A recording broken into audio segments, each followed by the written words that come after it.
Lucy, thanks for coming in, man. Right. Yeah. How long you in LA for? A couple of days. I got to get back for my daughter's birthday, but I'm coming right back. Yeah. And when you come out here, are you shooting a film right now? What are you doing out here? Right now, I'm just really hustling. I'm meeting with people about films. I'm doing videos, and it's the Corona, so every week or two, I'm picking states to go to and get money and spread my wings. So these next 2 weeks gonna be LA, California, the whole Northern California and Southern California. Yeah. And whenever, because I feel like you work harder than anybody, man. Right. Every time I turn on your Instagram, you're like, it's going down tonight, Club Percocet, Club Whisper, somewhere. Somewhere. Where does that work ethic come from? It comes from hustling. It comes from not having and hustling. See, most of the people who's successful in the game or who got successful long term, they was hustlers in the streets, but a lot of them. Do you think your hustle changed? I mean, obviously you were younger before you got incarcerated. Do you think your hustle changed? It's smart. It's smart. I always was a hustler like a dog hustler, run myself to death. I was 22 with living in cars, mansion, things like that. So prison made me smarter. It made me smarter as far as music. Right. As far as other business opportunities, I read music books, and I always had hustle though. So it just went together, But prison helped my hustle. Do you think if you hadn't have gone to prison, like, do you think there's a better chance that you might not have lived as were you going at a fast rate of life? Yeah. Because you guys had it all. I remember, I grew up in Louisiana. You guys had it all. You guys were like, right. You guys were kings. And you're a king now, but you guys. Yeah. Because that's fast for a young man. That's a fast life. Yeah, it came fast, but it didn't seem like it. It seemed like it to other people. But I had been in the game so long, when I got my break and peaked, I just peaked. I was everywhere, but it's just a blessing, man. It's just a blessing to be where I'm from and, to jump out like I jumped out. And now, Baton Rouge, as far as rap, we'll hub. Yeah. When you were in prison, because you were in Angola, right? Right. Did you ever get to go to the rodeo there? Yeah, I went to the rodeo. Did you really? Yeah, I went to the rodeo. I went to the rodeo my last year there. I went to the rodeo. They went crazy. Really? Did they let you perform or anything like that? Nah, they ain't let me perform. They just really, I think, got the crowd out there, knowing who was gonna be out there. So I had got real cool with the warden, and it was beautiful seeing all those women. It'd be a beautiful sight. You mean all the rodeo, the ladies that come to watch? Yeah, the ladies that come to watch the rodeo, They got some thick ladies out thick there. ladies. The rodeo women be thick. Tight pants with that buckle in the front. Yeah. Make you want to ride horse. Yeah. Would you stay and watch the events? Yeah, hell yeah. That's what, you gotta go get, make the inmates go get the shit funny. They make the inmates go get the thing off the top of the wildest bull. And you might win $500 to $1,000. So, inmates who don't have shit, they going up there and they don't give a damn what that bull do to him. That was one of my favorite things, when they grab the bull thing off the head. Like capture the flag, kind of? Yeah. Did you ever get out there or no? Hell no. I enjoy watching. Did they have bull riding too, or was it just kind of like this? Yeah, nah, they have bull riding. Yeah. So whoever stay on the longest win. Yeah. Yeah, they got all that. Yeah, we had a young guy in here who's like the world champion of bull riders. Oh, okay. And just seeing his body type, he's like his body kind of bends right in the middle. Some people longer up top or longer legs, but his body bends right in the middle. He's kind of perfect size for the way he rides on the bull. Is there anything that you miss about being in jail? Yeah. I miss you murder, man. Yeah. Because all of his appeals are up now.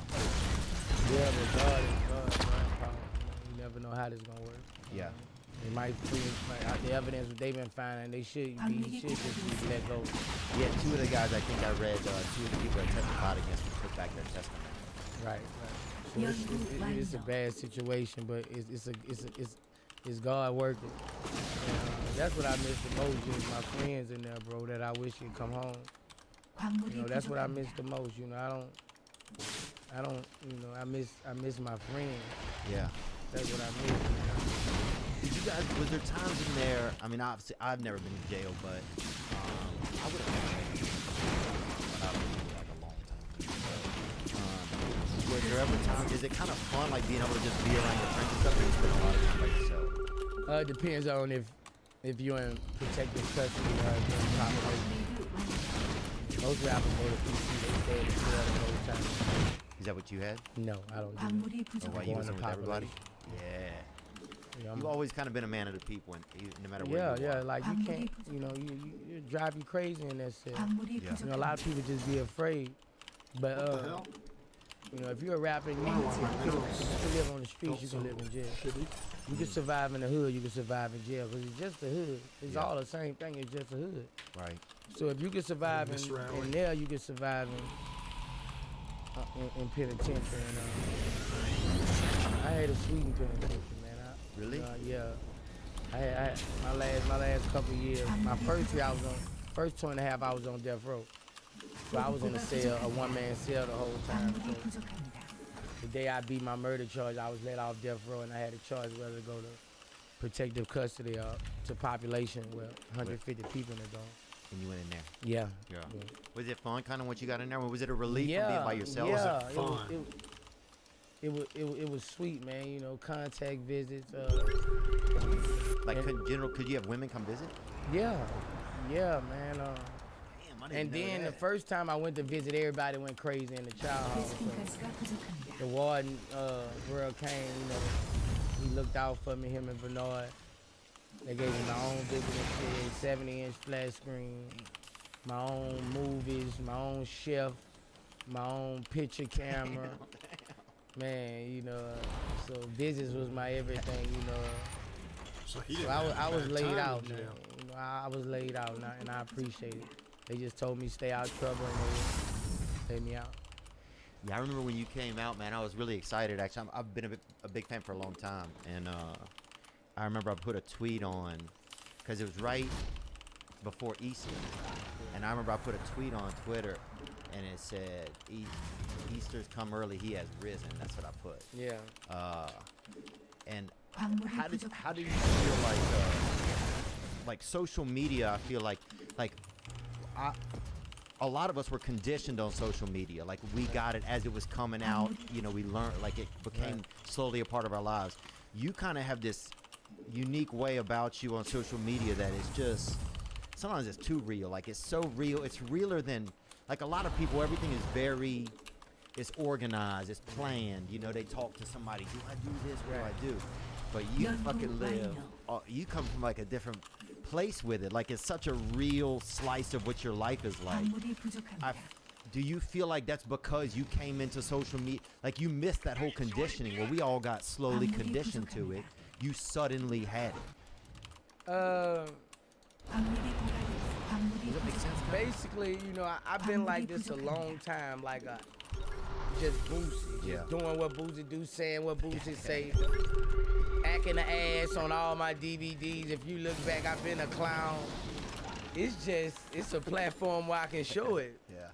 And you know, cause everybody, if you don't see that side of me, you just think Boosie is the worst shooting motherfucker. He done did all this shit. If you just listen If to you the just, music. hey, if you know, you got, you know, if you let other people, not the music, if you let other people judge it.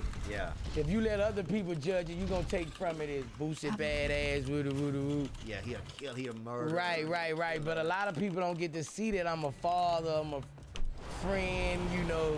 A regular guy. A regular guy. So that helps me in some ways.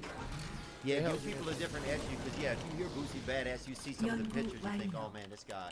Like, I was nervous. Big Baby was in here and he said, oh, Boosie, a gangster.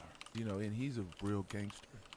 Is he really? Like he's a real gangster. And that's the thing that people don't realize about Boosie. Like, That's what he said, and I was like, huh? He's like, yeah, Boosie is one of the last gangsters. But if you look through all history, Yeah, every gangster had a personality. yeah. From all the gangsters, the biggest gangsters, Al Capone. Al Capone, every gangster had a personality. It just came out with the people around the people he loved. Yeah, You know what I'm saying? And that's just basically it with me. Like when you see me on the interview, I think the only way like this I'm guy has a myself. shot Right. is if he I'm drops myself. me. But you know how I was raised. When I Just go places, when I go to economically, I'm way ahead. clubs, when I'm around the public, you know, I was taught not to smile with niggas. right. You know, my dad, when you go places, nigga don't smile with niggas. You know, that's the nigga, that shows a form of somebody might want to try you. Right. You know, it's not that I'm practice looking hard. No, Right. it's just a habit. Yeah. It's not You like know, go it's to habit art, when it's no fear. Yeah. You know, and I'm gonna bring that same kind of violence if it go that way. So I can't be in public all, you know, me clowning, that's when I'm at home. Yeah. But nah, in public it's not like that because I don't want people to just come Try you. try me like that. So in public it's like, yeah, come on, I got a gun. Let's do it. Yeah. You know, so. Is it I've heard you talk about moving out of Baton Rouge, and you know, I know that, you know, you had instances with like the district attorneys there and stuff trying to attach charges to you, and Right. you know, there was a lot of what seemed like, from what I've heard, uncomfortableness between you and the law enforcement there. Right. Maybe not exactly the cops, but the overseers of them. Right. What is it about Atlanta that makes life more comfortable, do you think? Atlanta respects superstars. You know, I don't stick out like a sore thumb. Yeah. You got 20 superstars. Yeah, the got biggest 30, thing in Baton you know? Rouge, yeah, they had you, they had C Murder, Silk the Shocker, Master P, and they had that tiger that's in the cage outside of the PMAX Center. Right, right. And most of them from New Orleans. Yeah. Yeah. Baton Rouge is different from New Orleans. Baton Rouge is, you know, Birmingham to Atlanta. Yeah. Yeah. Yeah. You know, as far as racism, as far as everything, you know, that's the deep south. Right. So, In Atlanta, it's different though. in Atlanta, it's different. You know, it's black power. Yeah. Oh, dude, I was on stage there a couple months ago. I said, damn, it seemed like Black History Month started in the city. Yeah. That's what it seemed like. Yeah, it's black power. You know, black people own things. Black people have wealth. You know, we have wealth. You see a lot of black policemen. You see a lot of, you know, and the police show me love, man. It's crazy, man. It's like they want to help you. You know, I can't say that for everybody in Atlanta. Right. But as far as the officers I done ran into, they want to see problems. Right. I was in my Rolls Royce one day. I'm slipping. I'm at the light. I'm smoking. I'm high as fuck. I'm slipping. Man, I look to the side. 3 of them. Police looking at me.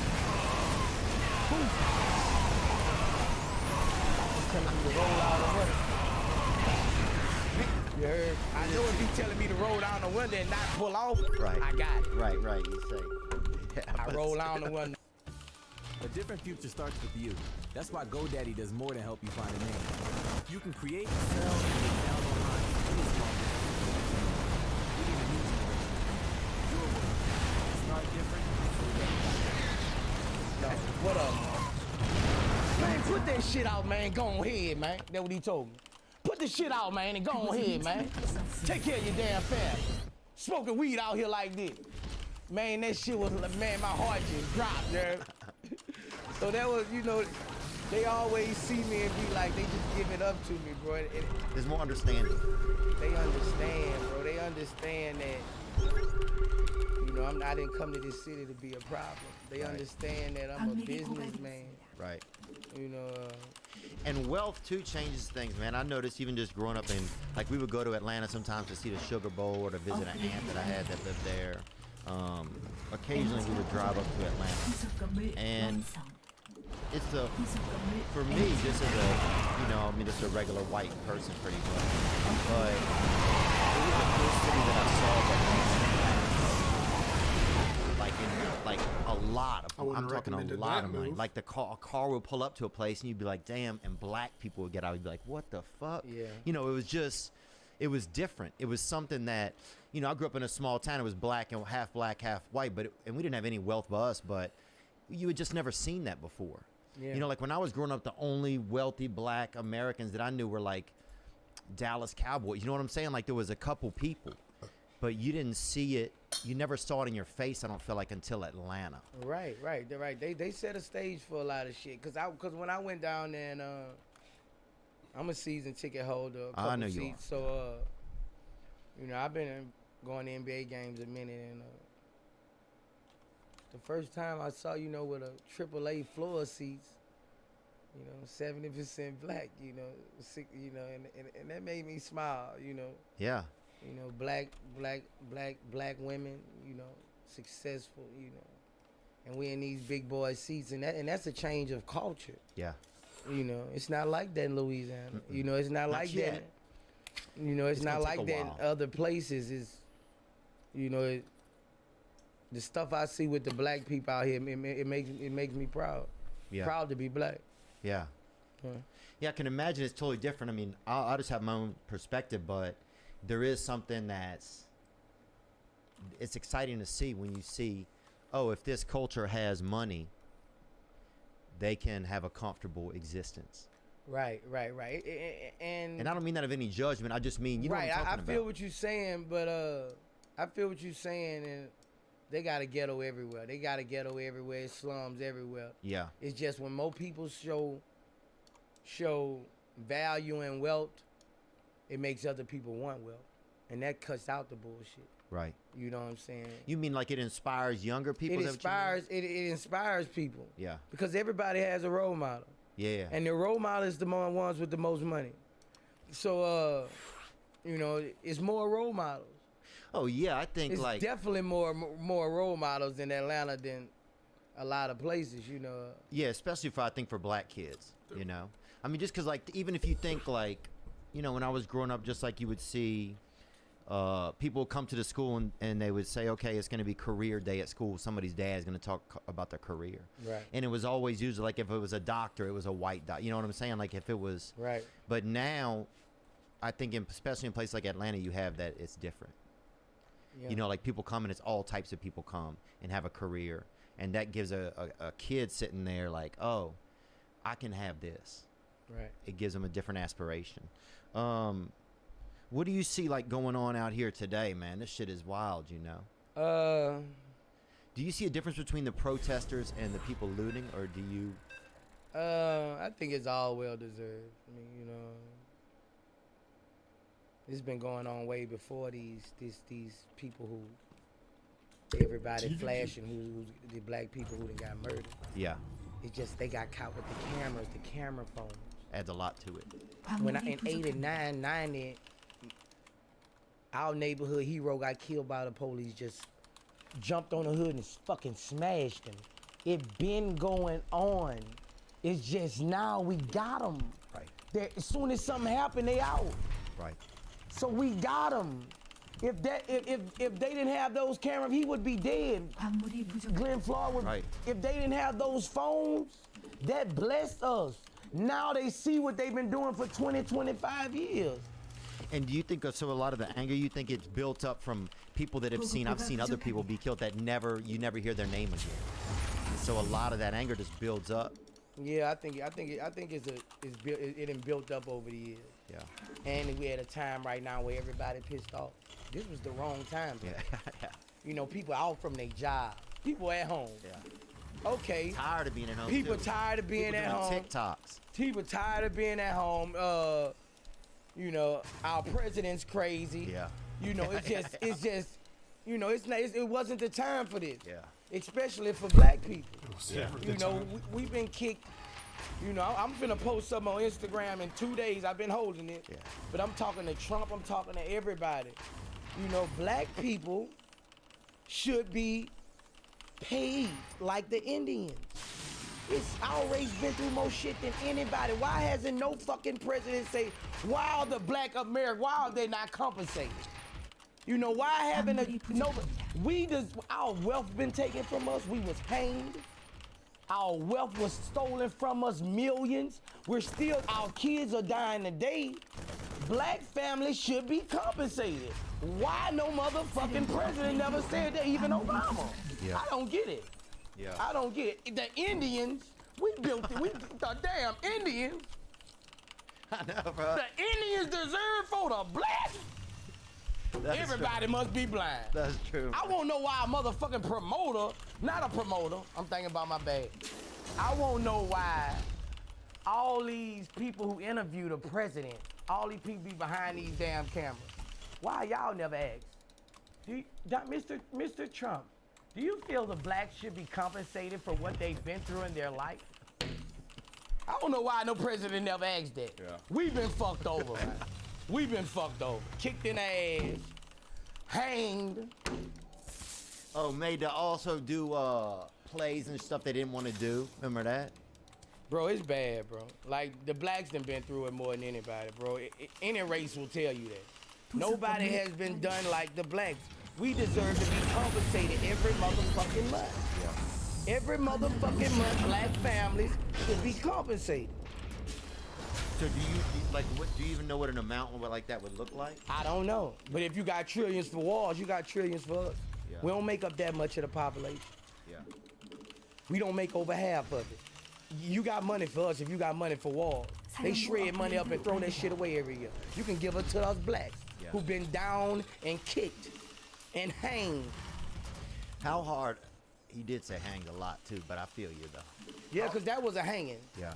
Yeah. When you hang somebody, you put something on their neck and you cut off their oxygen till there's no life left.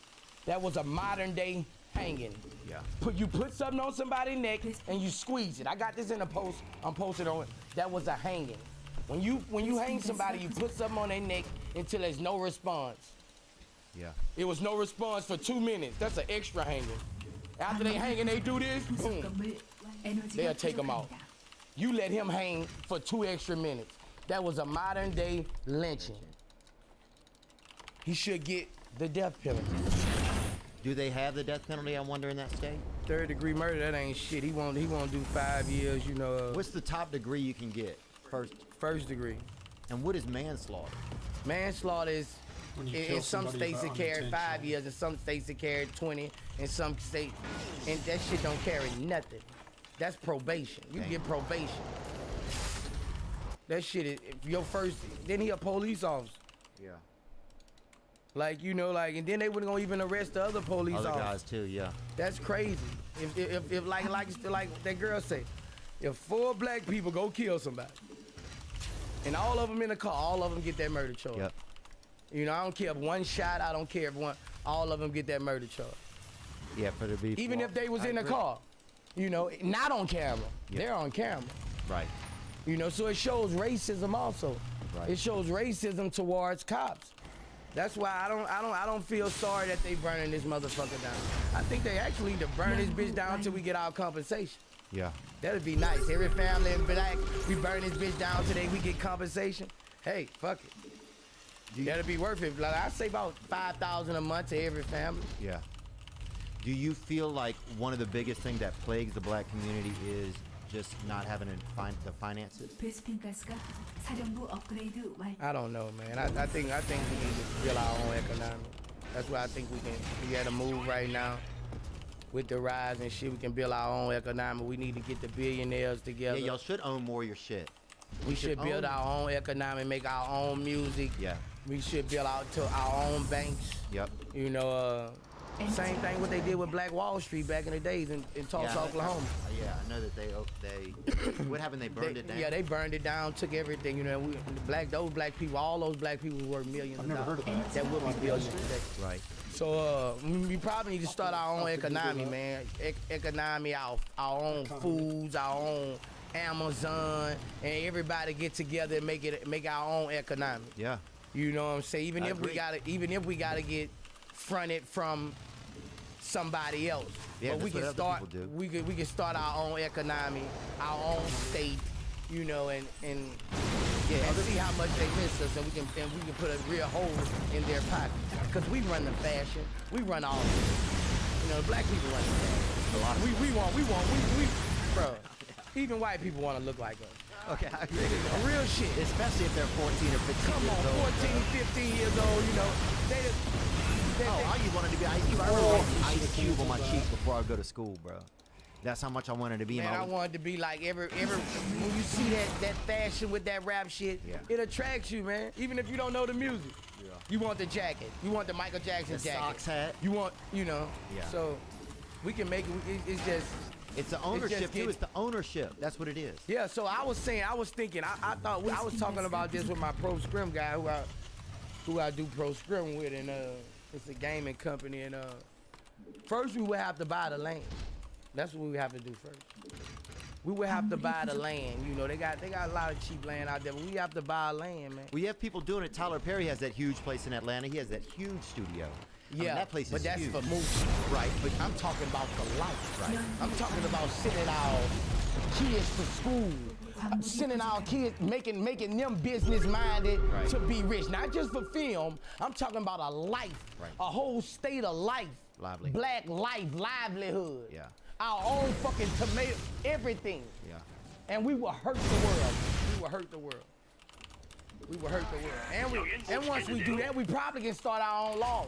Because they got motherfucking towns, they got hick towns in these states that own their own land, that they police station have their own laws. Yeah. And we buy the fucking land and we have our own laws. It's just black people don't want to put it together like that. That's how we always get each other.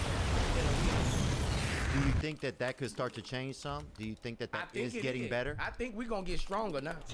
Because I've been going places everywhere I've been going, people, you know, like my black brother, I just feel like we getting stronger. Well, you know, people starting to care more about our black people. Yeah. And we starting to care about us more. Yeah. You do a good example, I feel like, with the ship, the Polani, everything you try to, I feel like lead by an example of your work ethic and the way that you build your infrastructure for yourself. You know, everything that has to do with you, it feels like runs through you. That you control it. Where do you feel like you got that because I have a problem with Hollywood too. It's one of the reasons why I started our own studio, right? Because so we can make our own stuff. I don't like a company that I don't even know these motherfuckers owning a part of me, telling me how I can look, how I can behave. Right. And we've prospered, man. Like we sell out tickets. I mean, I did a world tour last year. You know, I'm not bragging, but we did it on our own. Because I don't like somebody owning a piece of me. I don't like somebody exploiting me. Right. So I can only imagine kind of the level that feels like on to a black person, you know? Right. You know, a lot of people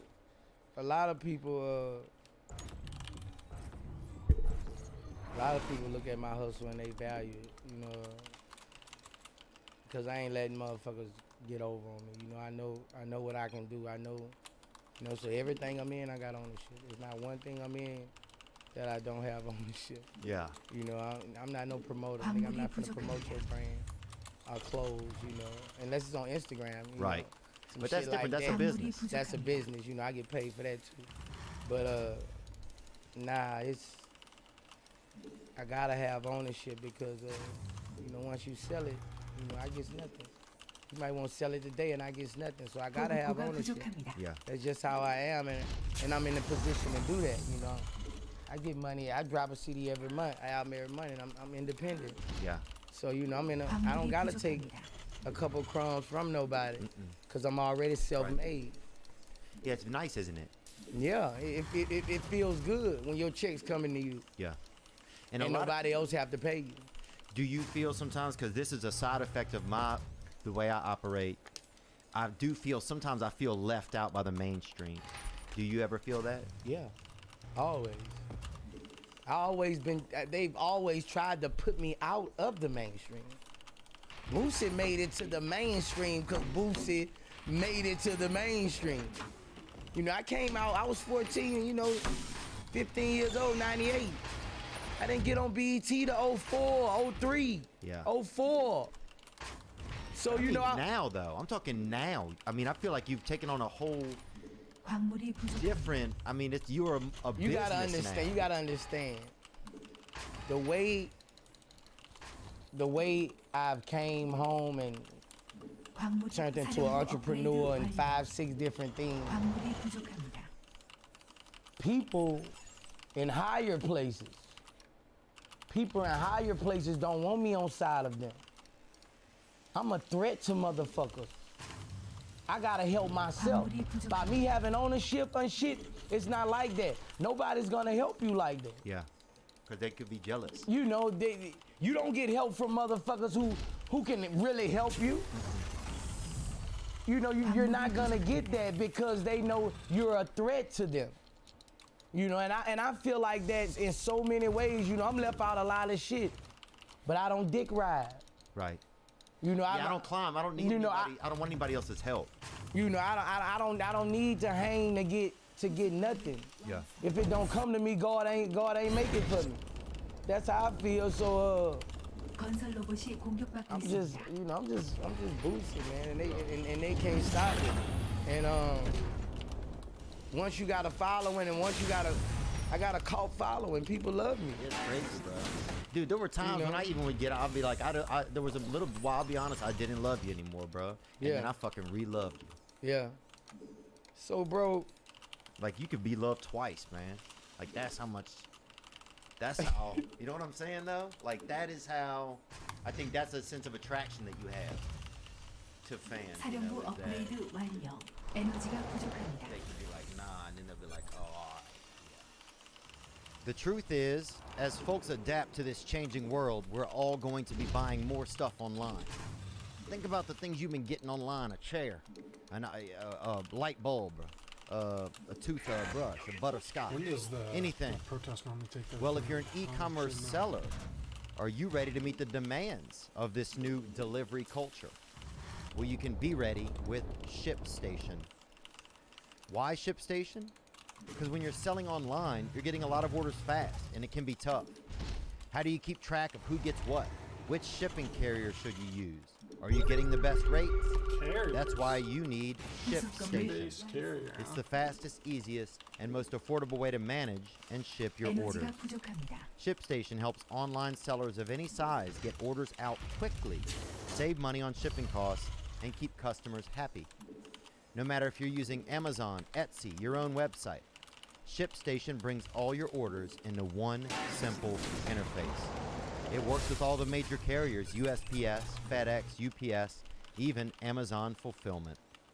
And right now, this past weekend listeners can try ShipStation for free for 60 days when you use offer code THEO. 광물이 Make sure your 부족합니다. business is ready to meet the demands of delivery culture. That's the new culture. You can get started at ShipStation.com today. Support the podcast. Go to ShipStation.com, click on the microphone at the top of the homepage, and type in Theo. That's ShipStation.com and enter the code Theo. ShipStation.com. Make ship happen. Support the podcast. Thank you so much. And now back to the episode. Got a question right here from this fucking white guy. what up? 연구 완료. Cautious 6ix9ine, which is the fact that he just got out of prison from being a snitch and everything.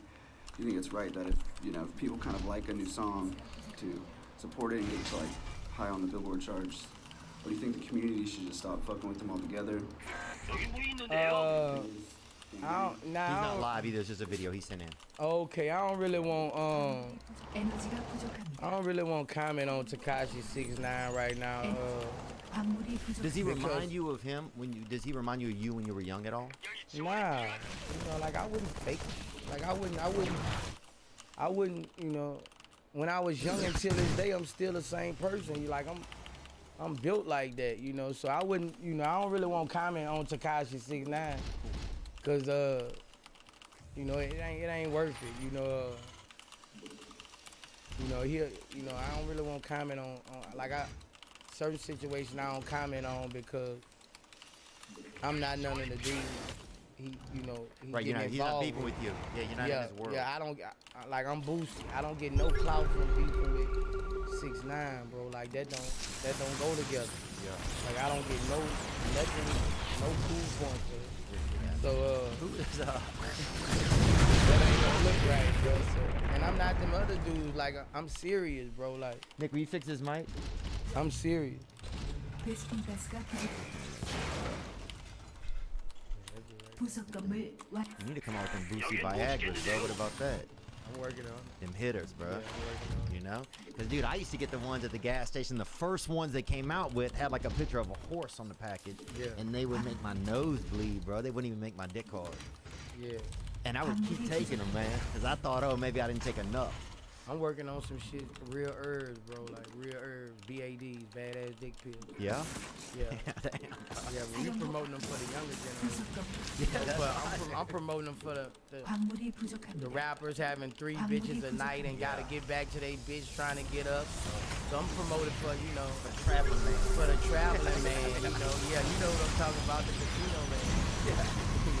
Dude, I think, man, I hooked up with one black girl one time, but I've always been a lot of the black women, it seem like they fuck back if you try to fuck them, you know? Right. Like sometimes if you fucking them, it seems like you're fucking them, but sometimes they fuck back a little, you Right. know?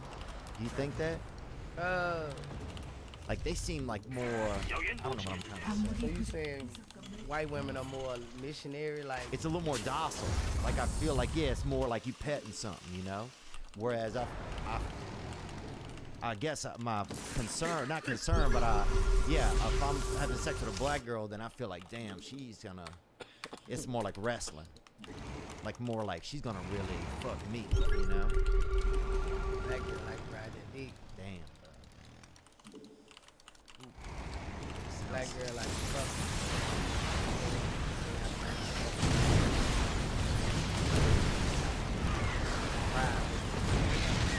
Yeah. More white girls like to just be slayed and fuck. Ooh, honey, you fuck the 광물이 shit out of her. 고갈되었습니다. But more Throw black something girls on me, got a spill little something pride. on me.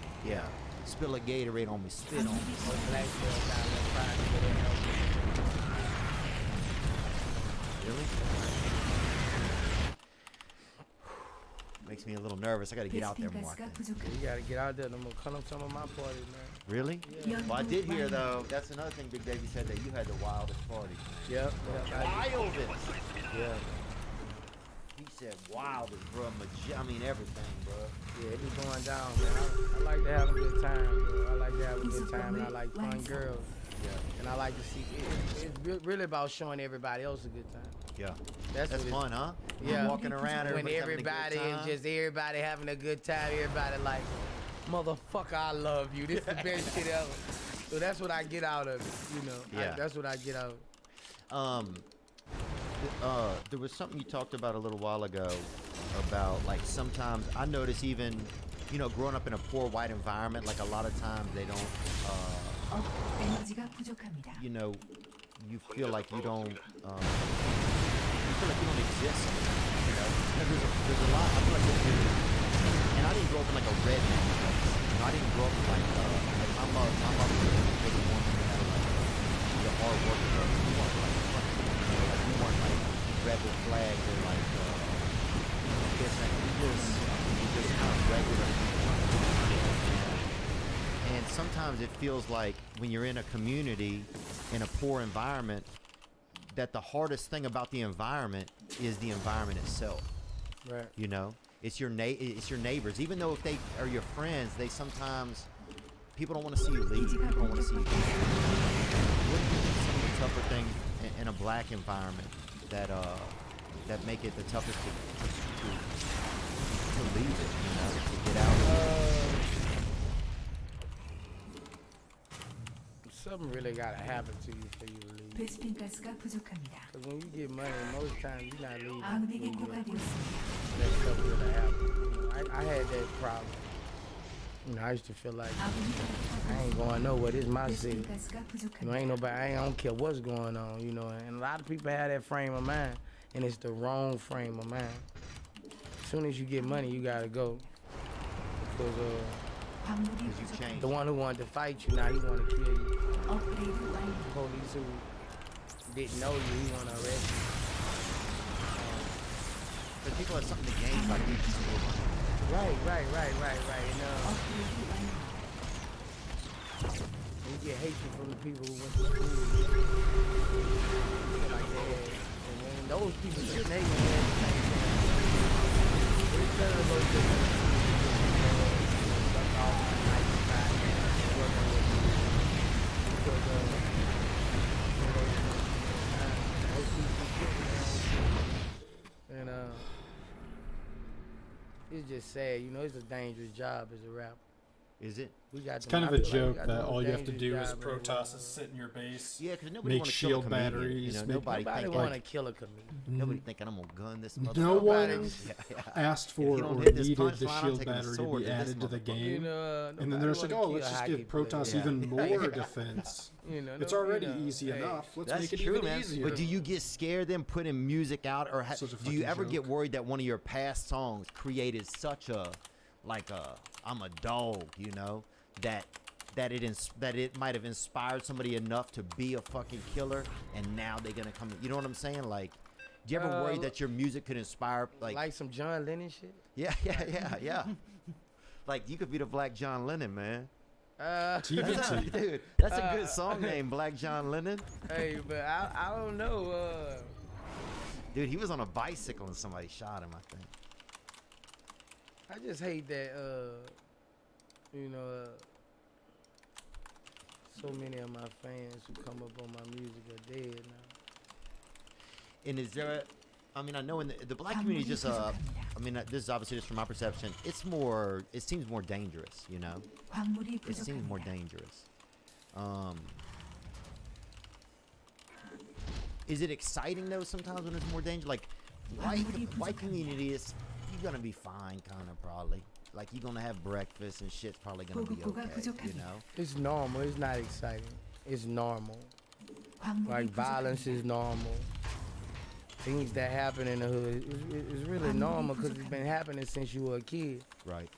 So if you see somebody murdered at 8, 9, 10 all through your life, when you get 17, 광물이 부족합니다. You're not gonna have much respect for life, probably. You're gonna have different perceptions of things. yeah, it either it gonna turn you all the way away or all the way to it. That's the perfect thing. Yeah. As in the hood, cause you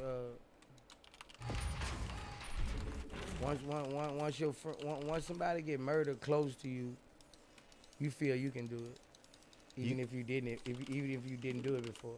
You That's mean just you how can I take somebody's feel. life, you mean?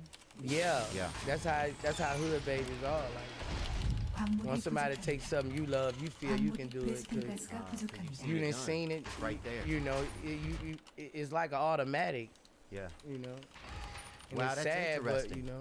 That's interesting. So, yeah, and if that's been going on for such a long time, then of course that feeling is going to be in people. Yeah. 사령부 Like 업그레이드 eye for eye. 완료. Yeah. Like Damn, eye for eye.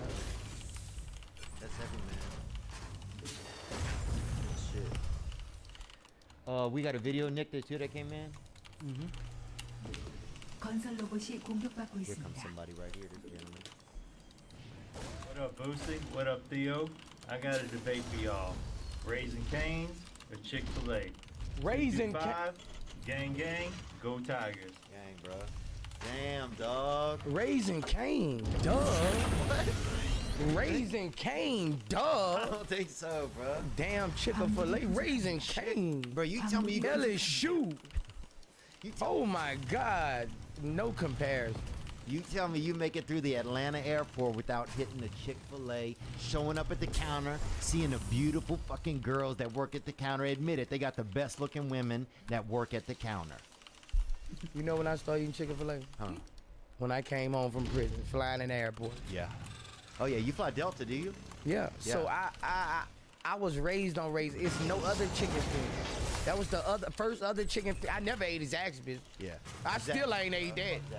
I still ain't ate that shit in Atlanta. I looked at it. I say no. They told me this the new Raising Cane. I looked at it. I say hell no. Cause I was raised on Raising Cane, like since the first ones in Louisiana. Like I was raised there. I do Chick-fil-A, man, you get that little chicken sandwich. You open that bitch up, it's in that foil, bruh. That thing looking at you like a little newborn baby. Got that pickle on its I done back. ate it before, but I just don't like them soggy ass pickles. I got them soggy ass pickles. The ice cream pretty good. Those fucking nuggets too small. One of those nuggets is 3 McDonald's nuggets. Now come on, I'll fire Chick-fil-A ass up. Now I like Chick-fil-A, but they ain't messing with no Raising Cane, though. And there you go, man. I think you got it. I think you got your answer, man. What was something else that I wanted to ask you about? It's a different game now. Before you were incarcerated, and now the rap game, does it feel different? It feels softer from the listening perspective. Do you feel like it's a different? It's different. It's different as far as music wise. It's not about rhyming, who's spitting lyrics, who the hardest. As far as that's not about that. It's about who makes the best song that people like. You know, the flowing and all that, that's deceased. That shit is mostly deceased. It's just harmonizing now. Yeah. Like Bruno Mars, you like him? It's just yeah, I like it. Huh? Yeah, I like Bruno. It's just harmonizing now. It's not about, you know, people don't have time to sit down and listen. People in their phones now. Yeah. People used to have albums with all the lyrics on them. Yeah, remember on the inside, all you the could open lyrics it and on read the 'em? inside and shit. Yeah. It's not about that no more. People don't have time. They just want to hear the hook and vibe. They don't have time to even really listen to what you're saying. Most people don't even know what the rapper's talking about. That's true. You know, yeah, a lot of times. So hip hop has changed. You just got to change with it. Do you feel like you could see yourself one day having like some ballads, or maybe doing that Boosie Christmas album? Come on, man. Yeah, I did a Christmas album You last did? year. Yeah, I did. I got a Christmas Christmas album. album out now. And it's crazy. Is it? Damn. It's crazy. So, man, music is power. You know, music is what crossed over racism. Yeah. You know, people be talking about sports and all this shit. Music is you can't live. Some people can't live without music. Yeah. Music crossed over white people accepting black people. Music. Yeah. Sammy Davis Jr., James Brown, Yeah. Marvin Gaye. And Elvis, but the guy that wrote Elvis Presley's songs, I'm not sure who he was, but some guys out of Memphis, I think, that wrote some of his early hits. Sid Tepper. What's his name? Sid Tepper. Sid Tepper. Do you think that, but you can see yourself having a ballad album one day, you get a little bit older, you know what I'm saying? Yeah, I can do it now. But I'm talking weight, though. Yeah. You know? Yeah, I can see it. Music is fun to me. Is it? It's fun to me. I like to do it, I like to do it. I like to do it. I like to show my greatness with music. I'm just on the independent level now. Do you feel like, like, I work as a comedian. It's been a long road. It's been like 17 years maybe working, and the past 3 years has been started to be good. I've started to reap like earnings from my work, and sometimes I wonder if it's really something that I did, or do I think that I just was given a gift, you know what I'm saying? Do you ever feel like that? Do you feel like you're a chosen one? Do you ever feel that about yourself? Do you ever think? Everybody is chosen one. God make people to be the chosen ones. To do certain things. Yeah, some people you pick to be a boss, you pick to be an underboss. God pick you for these things. Yeah. Everybody not made to be the man. You was picked. God gave you these gifts so you can, you were picked. Simple as that. You had other people who probably had way more talent than you, but died on the way. Yeah. You were picked. Do you, if there was something else, you ever look at another job, and it could be any type of job, a small job, a big job, a quiet job, a loud job. Do you ever look at another job and think, oh man, that's something you feel inside, like, oh, that's something I would have liked to do. Besides what I'm doing now? Even if it wasn't a great Whatever job. I would have did, I would have ran it. Yeah. My mom always told me. Did she really? I've been running my clique since 3-4 years old. I've been the leader of my clique in every clique since the playground. Since the beginning, yeah. Whatever I would have did, you were a leader. I would have led. Yeah. And anybody can tell you in my project, I've been the leader since birth. Like, so whatever I would have did, I don't know what it was. If I would have played basketball, I would have been a point guard. Right. If I would have been a CEO at a corporation. Yeah. That's how I feel, because I know how to bring people together. Right. And I know how to make people make money too. Yeah. Who was big when I was in college? Taurus Bright was big. Do you remember him? Yeah, Taurus Bright scored 70-something points. Yeah, him and Chris Duhon Yeah.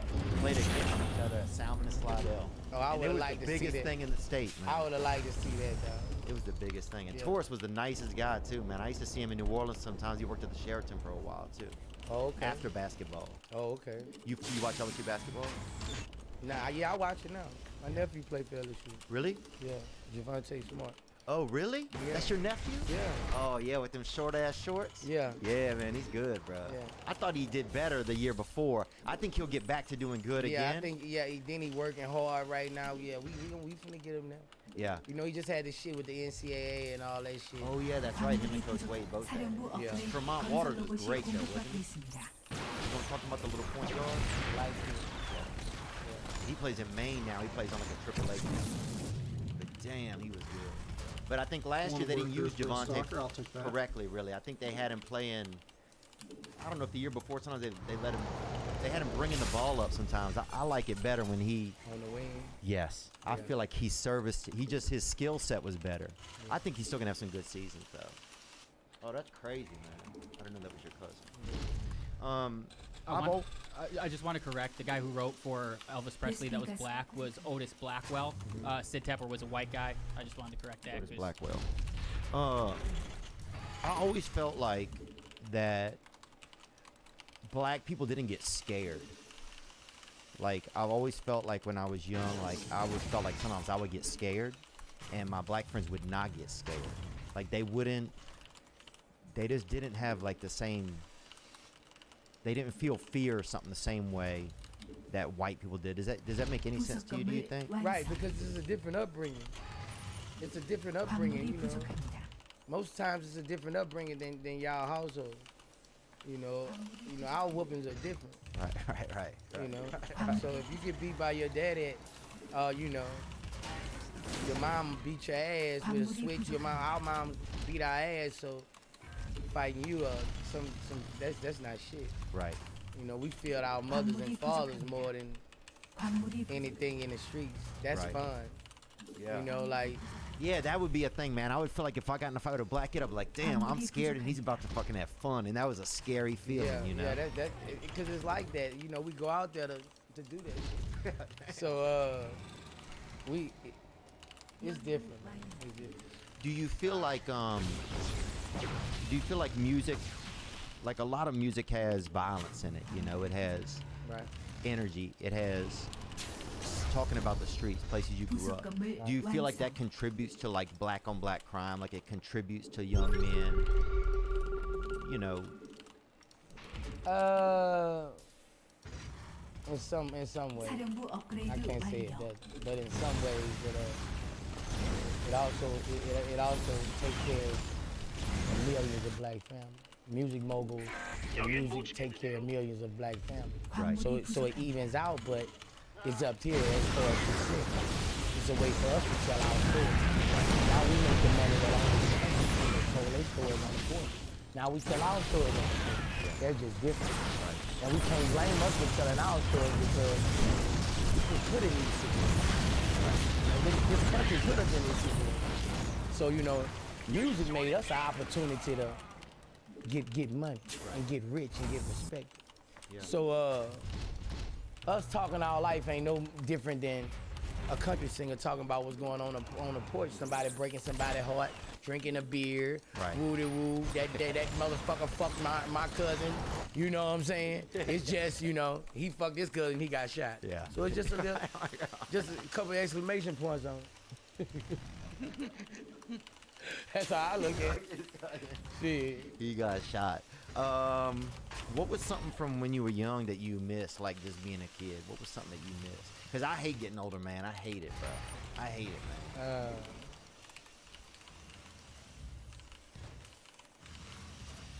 Like, I used to miss, like...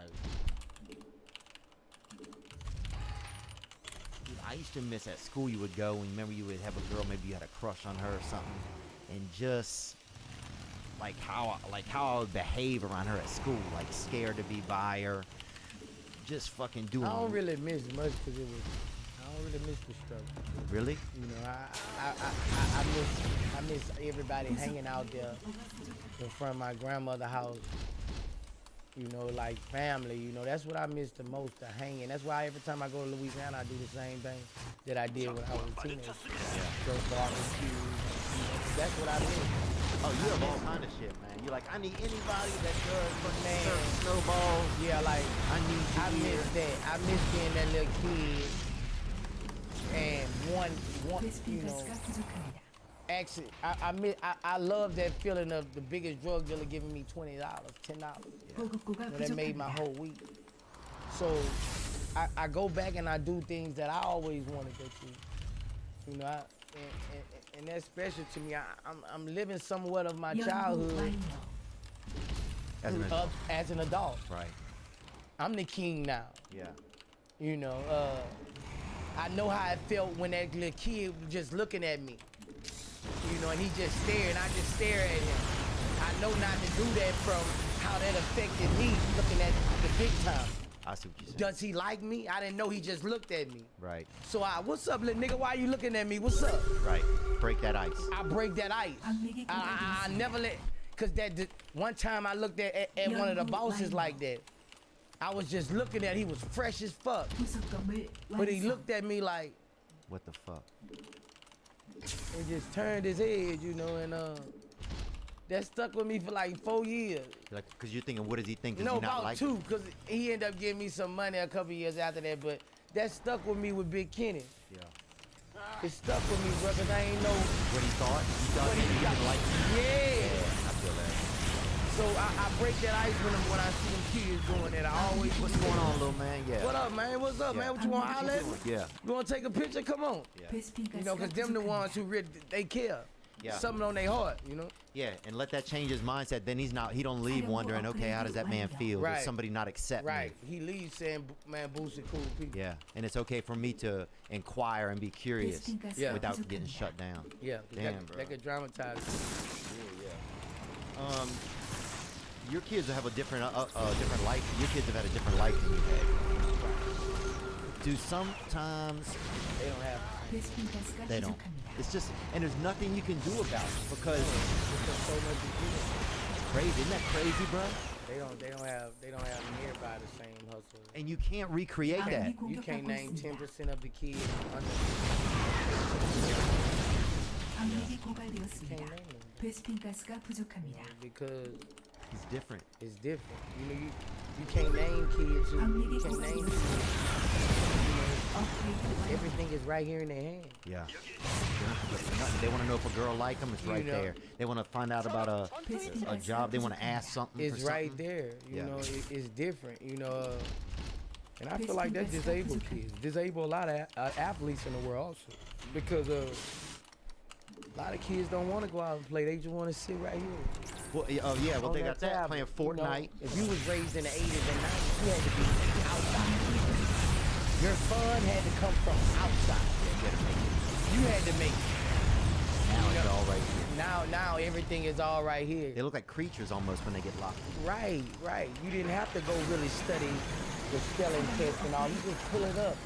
And, you know, 사령부 Do 아군이 you? 공격받고 Isn't it 있습니다. interesting though how you can't recreate that for them? You can't. It's like, it's weird. Once you get a generation of wealth, there's something that it does negatively to the next generation.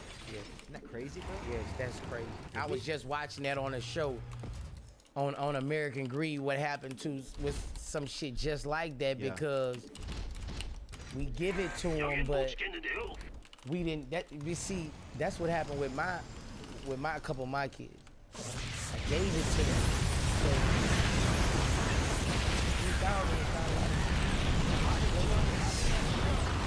so I'm raising my other generation, my 9, 11-year-old.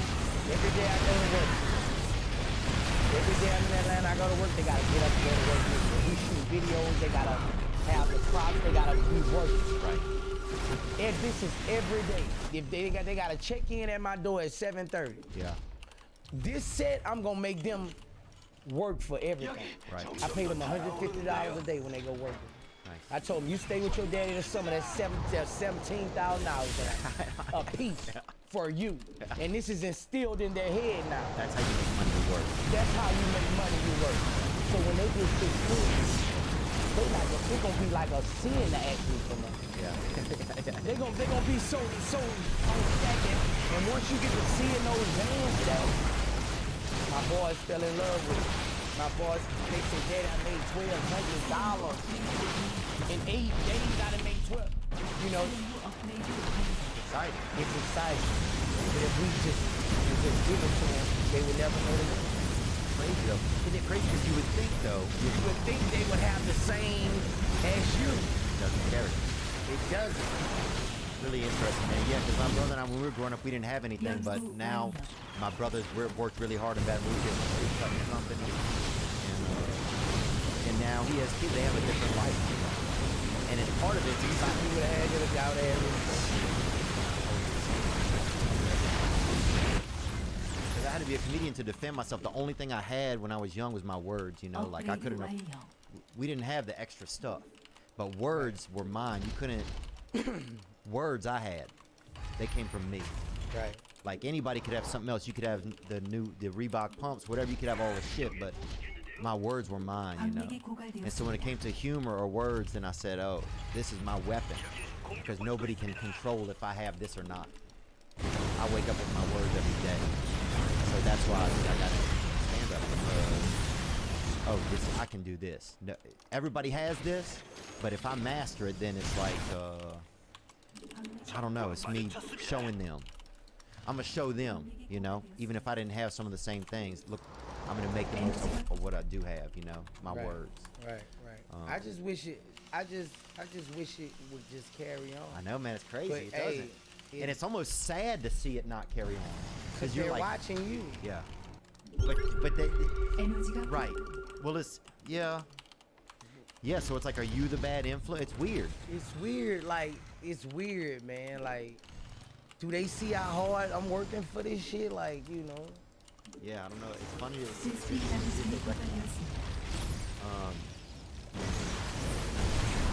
Yeah, that's it. You watch UFC or not? I'm gonna start my own. I'm gonna start my own backyard cross the track fight. Yeah. I'm just going through the lawyers right now. Nick in one, man. Just going through the lawyers right now, bro.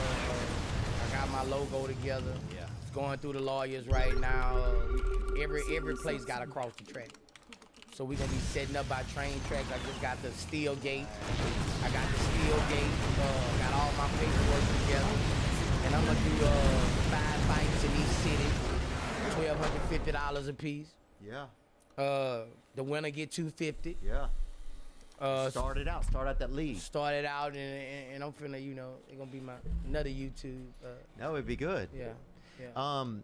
What about? Then they gonna be funny because I'm gonna be the fucking commentator, Joe Rogan. I'm the commentator. Yeah. So I'm gonna be like, going off. This motherfucker over here. Yeah. And how mine is, you gotta get dropped 5 times. Oh damn, bro.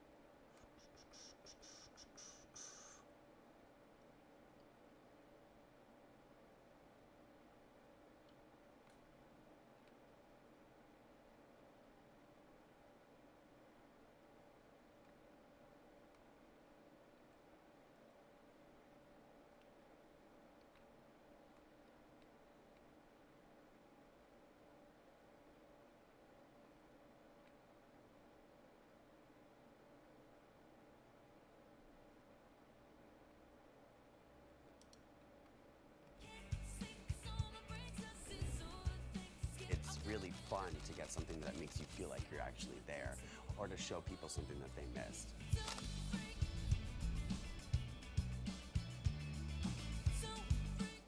This is the awful truth.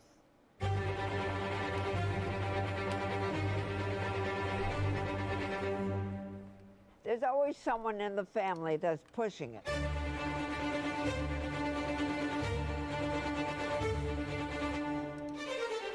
this lady does not deserve to be taken advantage of, especially at your age with your own grandchild. Yeah. My grandma is having to sue them. I'm testifying against them. Nobody's talking. They're one floor below right now. I get afraid to go on the elevator. It's sad that it had to devolve to this. It's like a soap opera It's a to very me. sad thing. It's a family feud. A family feud. Here's a family that, on paper, you would think has the wealth that so many people seek, yet at the end of the day, it seemed to sort of rip everybody apart. Grandma Strikes Back. My name's Tom Schoenberg. I'm a senior reporter here at Bloomberg News, cover financial enforcement. I was approached by someone close to the Schottenstein family and asked whether or not I would be interested in writing about Beverly Schottenstein and this case that she had against JP Morgan. And it was immediately clear that there was a great story here to be told. So I started just, assembling all sorts of documents that the family made available to me. That included a diary that Beverly had begun writing when she started having suspicions about what was actually going on with her money. Beverly obtained her wealth from the Schottenstein kind of retail empire that has at times included Big Lots, Value City, American Eagle Outfitters, ESW Shoes. Beverly's husband died, and at which point they sold off their portion of the company, bringing them an enormous amount of wealth at around 1990. Estimates of her wealth were around $90 million. She, for many years, had that pool of money being managed by outside advisors. Her grandsons in the late 2000s had both graduated and were becoming financial advisors. She gave them a little bit to work with, and over time, her grandson Evan became the trustee of her entire estate. Managing sort of family money is not a conflict. In fact, some ways in wealth management, it's kind of how you get your start. It's kind of the seed that you need to sort of get going in the business. But Beverly started having suspicions that something was wrong probably in around 2016. Well, there were suspicious things, but taken separately without everyone talking about their own experiences, it was hard to really put it together. She had written a check to her caretaker, Dawn, that bounced. So she went down to her local Chase branch to sort of find out what was going on. She wasn't getting paper statements in the mail, so she asked them to print out a number of her statements having to do with her checking account and her credit card account. So we went to the bank and asked for the statements.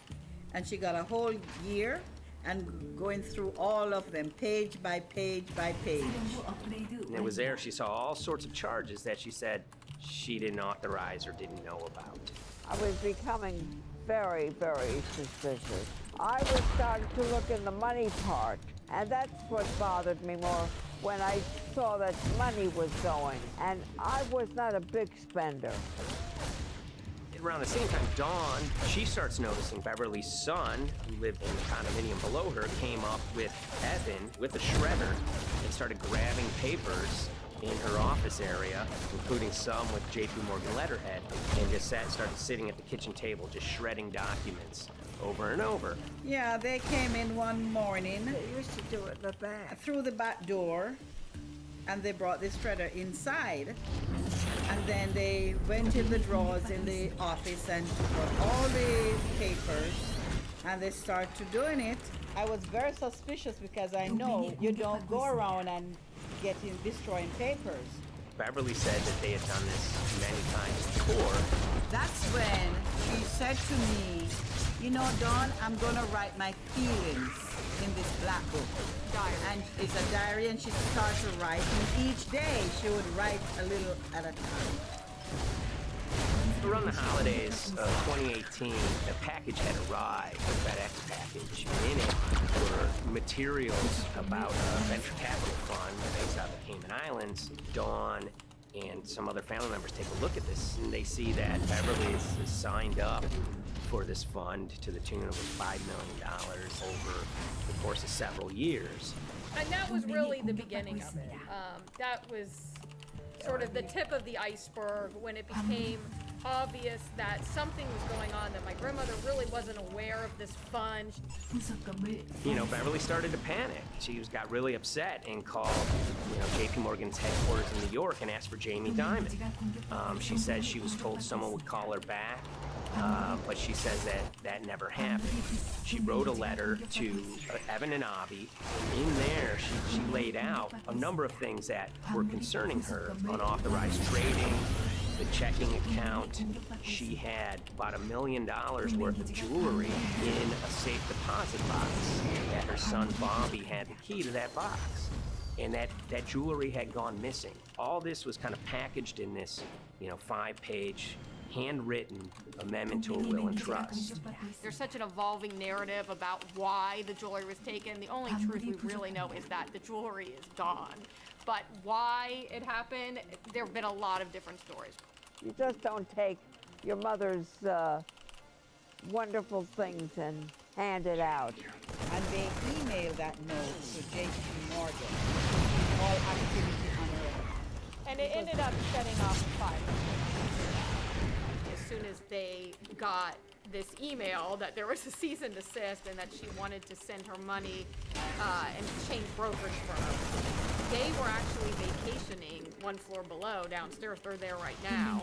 The next day, Beverly's in her place. The granddaughter's still in her place visiting. Dawn is there, and up comes Bobby kind of barging through the door, and he's screaming about what was sent to the JP Morgan. They're now investigating now. And he's furious, takes his mother and sort of puts her into a chair, gets pen and paper, and she says physically forced her to write a retraction letter.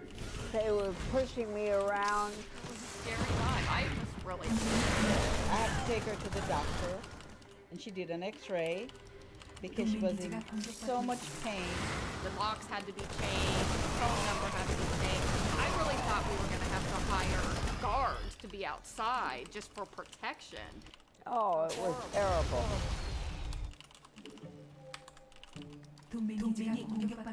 Beverly brought her case before the Financial Industry Regulatory Authority, known as FINRA. It took several months of hearings. She sees all sorts of transactions that's going on, hundreds of them that she claims that she never knew about, never authorized, but yet were logged in JP Morgan's files as having been direct requests from her. That included the sale of a large amount of Apple stock worth several $1 million, as well as all her stock in Big Lots. Over the course of their time with JP Morgan, Evan and Avi were making all sorts of trading on her account that was generating millions of dollars in commissions for themselves in the bank, yet she was not sort of getting any of the type of gains that you would expect sort of an $80 million account in a bullish market would get. They issued a ruling entirely in her favor, finding that her grandsons, as well as JP Morgan, they were liable for violating their fiduciary duty, misrepresenting themselves, and they also found that the bank and her grandson, Evan, were liable for elder abuse. Evan and Avi, they were fired from JP Morgan. They issued an award of about $19 million. I reached out for comment, and JP Morgan emphasized that Evan and Avi were no longer with the firm, and that their actions do not represent the sort of values of the bank. I reached out to Evan and Avi, heard back from their lawyer saying that they disagree with the law and the facts that FINRA kind of used to decide the case against them, and are seeing if they can have it withdrawn. Her son Bobby wrote her a letter. He said his sons were criminals, and he also admits to taking her jewelry. And he says he needed it to pay off some bad business debts he had. They never once came up to say, I'm sorry. If there had been an apology and some acceptance and asking for forgiveness from my grandmother, I don't think we'd be in this. Since the piece came out, we've received dozens of messages from people, many of whom are telling their own sort of personal tales of, kind of financial advisors gone bad, or family members control of an estate and abused those within. It seems that it's really resonating with a lot of people. I keep hearing a lot of feedback about Beverly and how a lot of people feel she did the right thing. You're never told to stand up for yourself and try to right injustice. He was adamant to stand up for himself, but at the end of the day, they did wrong. It's a painful life lesson. Beverly taught them that you don't mess with grandma.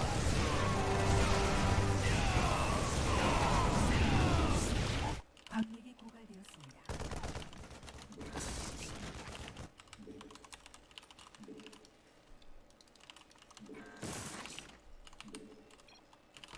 아군이 공격받고 With 있습니다. Square, all sides of your business work together, from your front of house to your back of house. So you can spend your time seeing something greater take shape.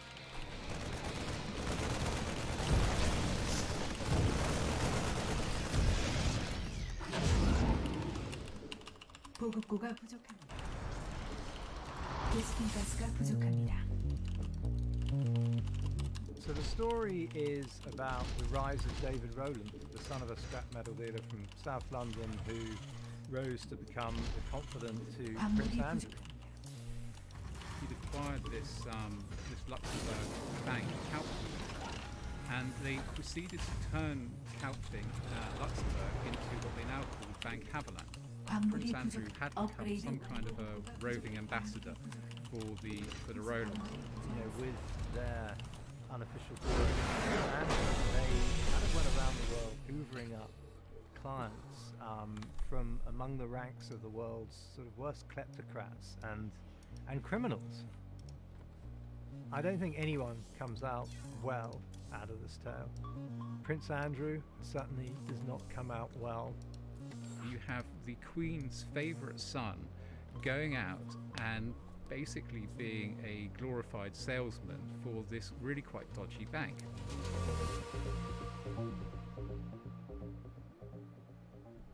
We thought it'd be absolutely fascinating to start having a better, more in-depth look at what is Bank Haveland, who are the Rowlands, and what is their relationship with Prince Andrew. So David Rowland had very humble beginnings. He left school at 16. He's a short guy, barrel-chested. He's got a kind of near-permanent scowl on his face. He peppers his speech with foul expletives. He's a rough character who's done very well for himself.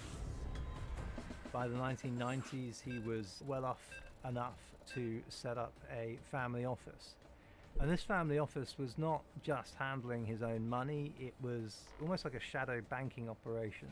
They would provide finance loans to the types of people who couldn't otherwise get it, but that were very wealthy. Sparkart. Not many people in the UK would have heard of him Bruce. until probably about late 2010s, around that sort of time, when a lot of these stories started coming about his friendship with Prince Andrew.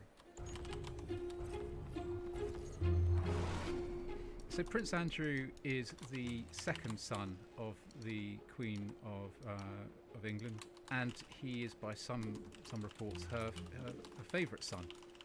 He's never been in any danger of being any particularly close to becoming king or anything like that. Obviously his older brother Charles is going to be king. He didn't go to university. He went straight into the Navy. He then became a pilot and by all accounts served very bravely in the Falklands War as a helicopter pilot. That's my helicopter flying over at the moment. I think this is almost time I should go, but never mind. Somebody's telling me it's time to go. But after that, once he left the Royal Navy in the 80s, he seems to have become a bit of a lost soul. He became a kind of magnet for somewhat disreputable people. Quite how Prince Andrew and David Rowland got into a similar orbit is not entirely clear. All we do know is that they did. We know that they've been friends since at least 2005. One of the earliest photographs we have of the two of them together is Andrew unveiling a larger-than-life size statue of David Rowland on his Guernsey estate. And they are an odd pair. Obviously, David Rowland is a sort of working class boy done good, whereas Andrew is a prince of the realm who, was born into fabulous wealth and, raised in palaces and castles. As we go on air, there are crisis talks about how to stabilize the banking system. What started in America last year has now spread to every part of the world. We're down 9%. What you had was in 2008, 2009, you had this banking crash. And if you had some money and you were pretty sort of risk tolerant, there was an amazing opportunity there. And the Rowlands seized it. They absolutely seized this opportunity. Kaupthing had been one of the big victims of the financial crisis. It was this Icelandic bank that went off on this massive lending spree, and it all came to a juddering halt in 2008. About 30,000 shareholders were in Kaupthing when the bank collapsed. David Rowland came in and he bought the Luxembourg arm of Kaupthing Bank. They were somewhat desperate to find a buyer. The best buyer before the Rowlands turned up was the Libyan Sovereign Wealth Fund. So there weren't a lot of takers for Bank Haveland. So that's why David Rowland managed to get it so cheap. And they started to proceed to turn what the renamed now Bank Haveland into this private banking business based in Luxembourg and going after the world's wealthy, as private banks do. Private banks are there to serve the interests and the wealth of wealthy people. But it had a slightly different business model to most of them. So we find it then going off on this amazing worldwide jaunt to basically bank the world's dodgiest people. We're talking dictators, we're talking scammers. If you had dodgy money, the Rowlands were seemingly interested in you. And there didn't really seem to be any limits to what you'd go after. So, for instance, you'd see them go for the leadership of Azerbaijan, which is one of the world's most corrupt countries on earth. The Rowlands flew to Azerbaijan with Prince Andrew on their private jet a number of times to meet with President Aliyev and his family. Prince Andrew at the time was a trade ambassador for the UK. You only YOLO once, right? He had tried to carve out this role for himself, and the government had carved out this role for him as a special trade envoy for the UK. Ostensibly, he was an ambassador for British business. And with his royal title, doors could be open for him that wouldn't be open to ordinary mortals. And the Rowlands looked to effectively use this relationship, this special place that St Andrews had, to basically get to people that they wouldn't have otherwise been able to. Remember, Bank Haveland is a tiny, tiny institution. You're only talking probably about $1 billion or so of assets. So if you have this small business and you want to get into or close to people with lots of money, you need a special in. And it seemed like their special in was Prince Andrew. They quickly build up a relationship with Aliyev's family. You might not think that there's anything wrong with dealing with countries, but at the time that the Rowlands were with Aliyev, he had already been accused by human rights groups of torturing opposition politicians, of jailing journalists, of changing the constitution to make him president for life, leaked US diplomatic cables, disguised him as a mafia hood who ran Azerbaijan in a manner of sort of feudalism in Europe in the Middle Ages. Both sides of the Atlantic in recent years, there's been a big crackdown on money laundering, and that has made most banks incredibly wary of who they take on as clients. But the Rowlands were a bit different. With their unofficial door opener, Prince Andrew, they kind of went around the world hoovering up clients from among the ranks of the world's sort of worst kleptocrats. A sort of prime example of that is Kola Aluko. He was a Nigerian oil magnate who came to the Rowlands in 2015 to get a €25 million loan. Now, if the Rowlands had done a Google search on him at the time, they would have discovered that he was already under investigation in Nigeria for his part in massive involved in bribery and corruption awarding of oil contracts. But they loaned him 25 million euros, and sure enough, within days of that loan being signed, the former Nigerian oil minister was arrested for her part in the fraud, and the police started looking for Kola Aluko.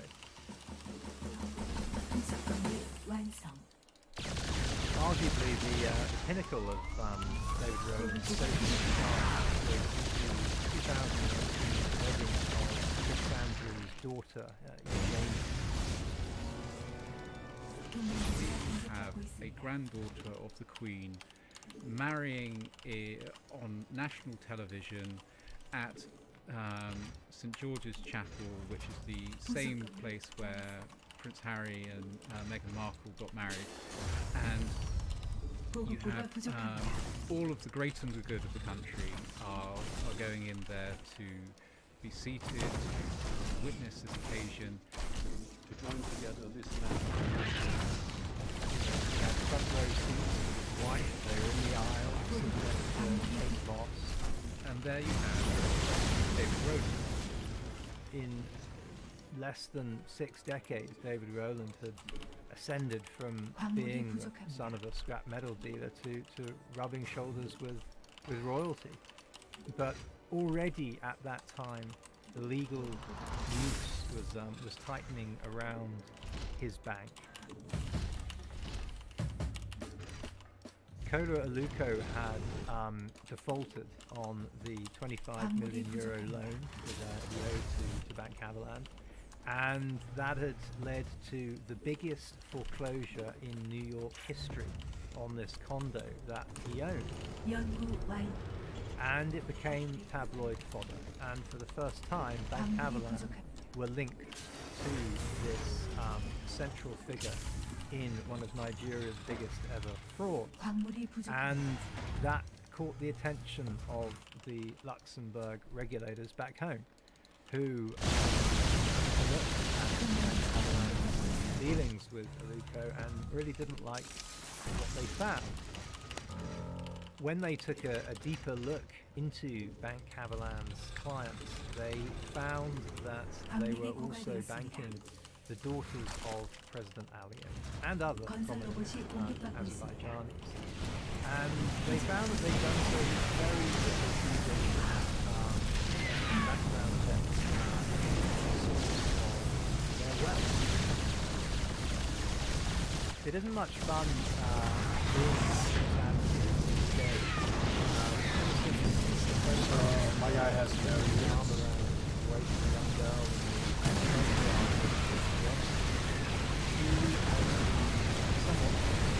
These days, you show them confines of Windsor Park, where he lives in his big house.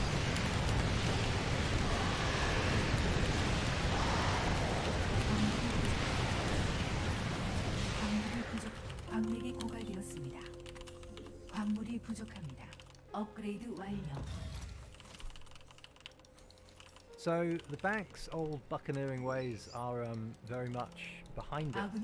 And what you have is this agreement between the two sides that Bank Haveland will lower its risk appetite.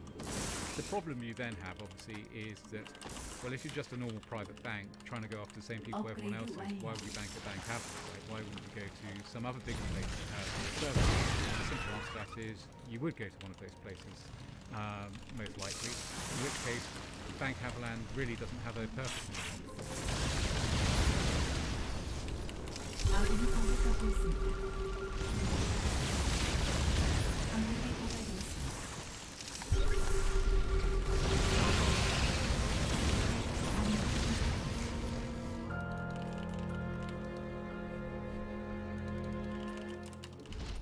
광맥이 고갈되었습니다. 광물이 부족합니다.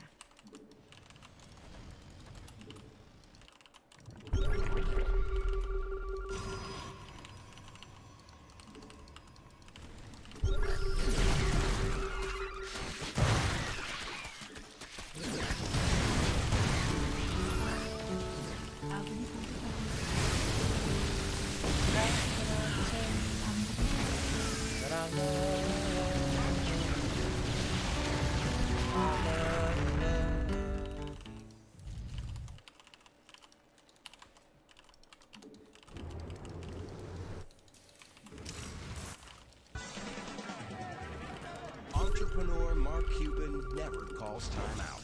I always look at business as a sport.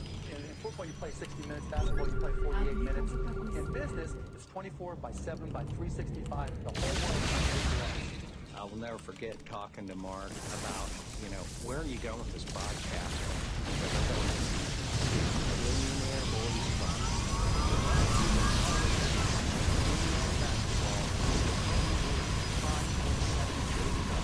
The day that Breakfast.com was sold to Yahoo, I think a lot of folks felt like we had hit the lottery twice. Over the last 20 years, I've always thought, what's new, what's next, and how am I getting it? The unorthodox entrepreneur has disrupted every business he touched.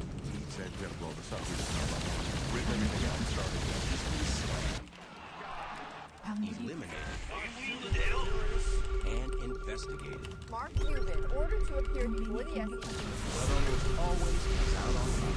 He is smart. One of the smartest people. But he also, you could make the argument, was one of the luckiest people in the age of the internet. Somebody has got to be the luckiest person in the world. Somebody's got to be, right? It's you. And I'm just glad it's me,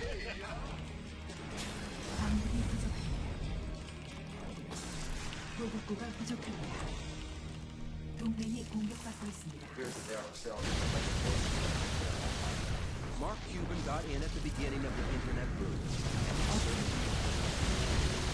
His gold mine was called Broadcast.com, one of the first internet sites to stream events live. Everything from Victoria's Secret models to countless sporting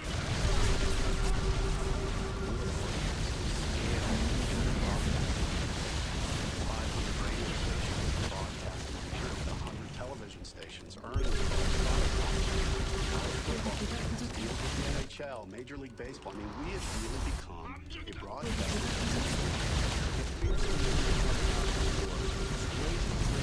TV, movies, NBA ownership, and he even stars on a TV show, though he declined to participate in this one. Mark has been an entrepreneur from the moment the word was invented, before it meant drug deal. Mark Cuban was born in Pittsburgh, Pennsylvania, and grew up in a suburb.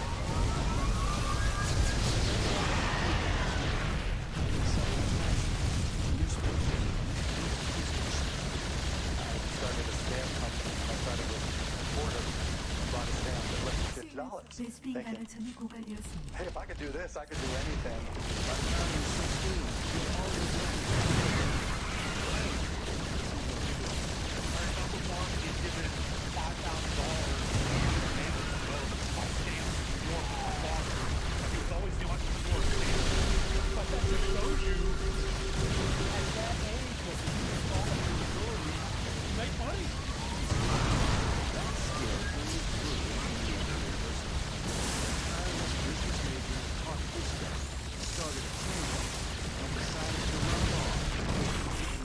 $15,000. Evan Williams was an engineer at General Motors who played on a school rugby club with Mark Cuban. He was at my house one day.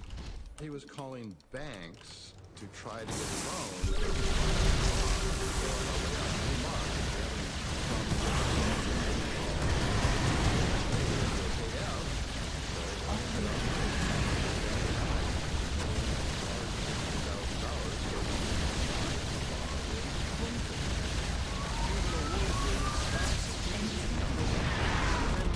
Opened his bar, Motley's.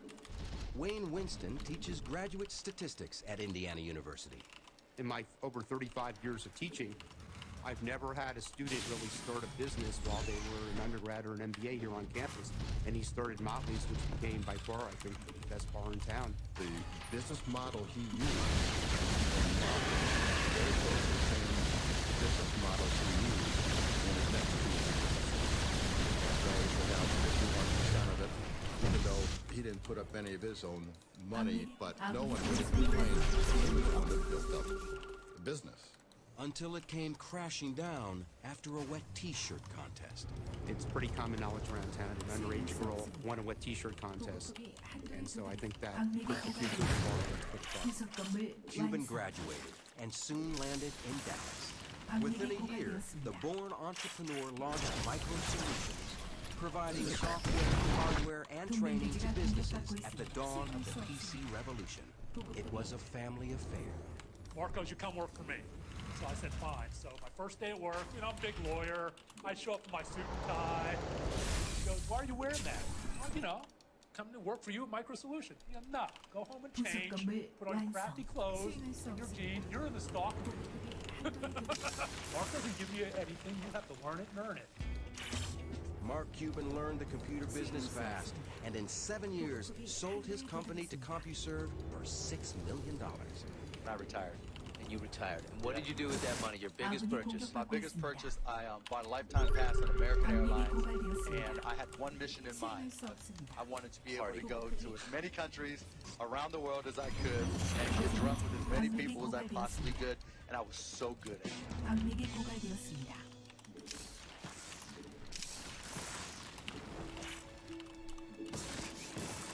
In 1995, Mark Cuban came out of early retirement to reinvent radio. According to Cuban, college friend Todd Wagner brought him the concept. It's a story the Hoosiers basketball fan has told often, as in this interview on 60 Minutes. He sat me down and said, look, I've got this idea where I think we can listen to Indiana basketball supporting the band around the world by using the internet. So Mark and I just basically said, let's find out if this is a business.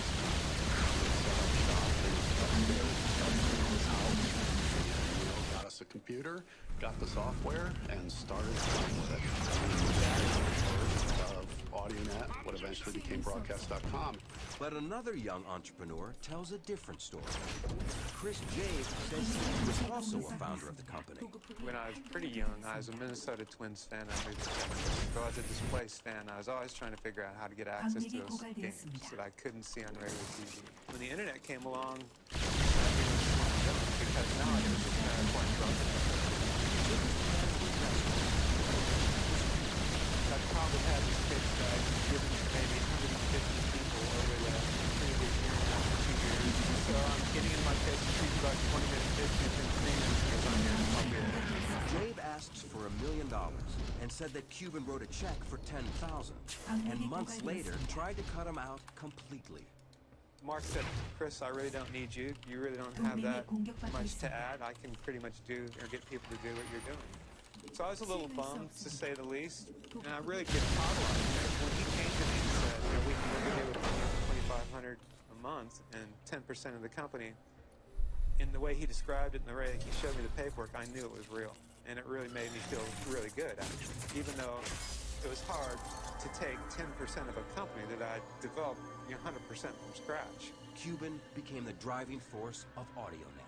Mark overall really wanted to see it as his company. He had made it gone from really an idea to reality. He never really wanted to acknowledge me as a founder. But co-founder Todd Wagner does acknowledge Jabe's participation. He was there for a very brief period of time, and then he went on to the next thing. He owned a slug of equity and did just fine. AudioNet did better than just fine. Never before in the history of the world can you come in and listen to almost any team from anywhere in the world. You know, a little PC and a connection to the net, and you might as well be sitting in Bloomington, Indiana. You go back in there, and all they did was have all these servers with all these different sporting events going on, and people trying to keep the servers up. You're like, what is going on in here? They're planning a nuclear strike. And, you know, but it was controlled chaos in there, keeping all those servers up and all the game streaming. It was pretty cool.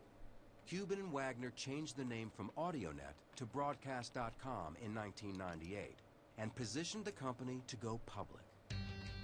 The internet boom was in full swing, and on July 17th, the stock hit the market, priced at $18 a share. The first trade pops up, and it was, you know, $63 or whatever it was. I mean, it was just through the roof. Nada Usina led the sports properties and marketing departments at the company. I recall our head of HR popping her head out of a cube like a game of whack-a-mole and saying, "We opened at," whatever the number was. And everyone looked up and we thought, she missed by a decimal. She must be wrong. And we all started to look, and you could just see heads popping out. And the excitement in the room, it was literally like a parade went off. The stock closed at $62.75. At the time, it set a record for the highest percentage increase on an opening day. I'm the first to realize that luck plays a huge part in it. I happen to have a company, Broadcast.com, that went public at the right time when the internet stock market was going nuts. Cuban wanted to expand their content and was looking for a breakout event. He found it in lingerie. There were a lot of pinnacle events for Broadcast.com, and one of those was certainly the Victoria's Secret webcast. Wrapping high tech with high fashion, the webcast was a phenomenon. Millions of people tuned in, and it became the largest viewed event ever on the web. We like to position it as the first sold-out event on the internet. It helped to cement us as the go-to place if you wanted to do something multimedia on the internet. Jeff Swaney is an entrepreneur and friend of Cuban's from Dallas. I will never forget talking to Mark about, where are you going with this broadcast thing? And he goes, I'm going to the BBC, Billionaire Boys Club. You're not going to make $1 billion on this thing. I mean, you're going to make $100 million. No, dude. No. BBC, dude. That's what I'm doing. In pursuit of that billion, Cuban and Wagner led the charge straight to the executive offices of Yahoo.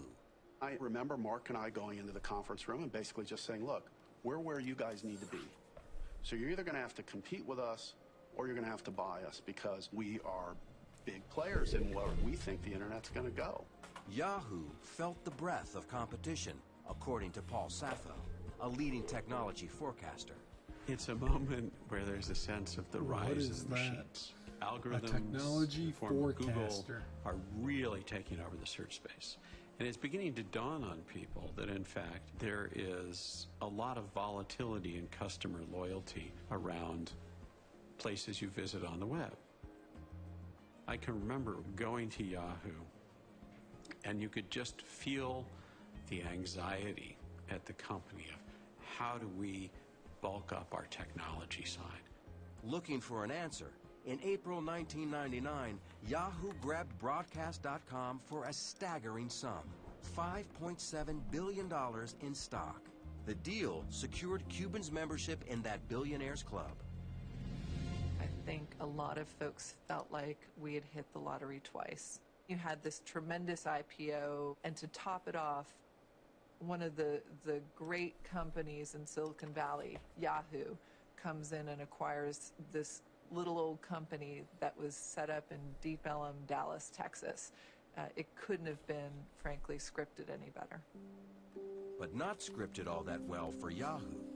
It is so easy to quarterback this thing, and as people say, it's one of the stupidest moves in the history of the internet. But there was so much stupidity in that period. It was like a single note in a vast symphony of stupidity. Yahoo struggled with their new acquisition. It's pretty simple to see what happened if you're on the inside. You had a $5 billion acquisition handed to a number of NBAs who had never actually integrated anything before. Yahoo really took a pounding. Double they took random their eye versus off the double ball of team. search, which opened the door for Google to smoke them. Within months of the buyout, Cuban protected his stock by buying puts and calls against his interest and began to cash out, buying a 24,000 square foot mansion and a $41 million jet. But his next purchase would be the billionaire's prized possession. Mavericks, right? I'm guessing they're talking about, didn't he buy the Mavericks? In I don't know January much about 2000, sports ball, sports but I fanatic think he Mark bought the Cuban Mavericks. bought majority ownership in the Dallas Mavericks from Ross Perot Jr. It was the crowning purchase for the billionaire with the insatiable desire to win, except that the franchise had one of the worst win-loss records of any team in the NBA. You've got to start giving these guys who have been in damage programs, let's call them, the thought process that they can win, that they are expected to win. Cuban was going to change everything his way.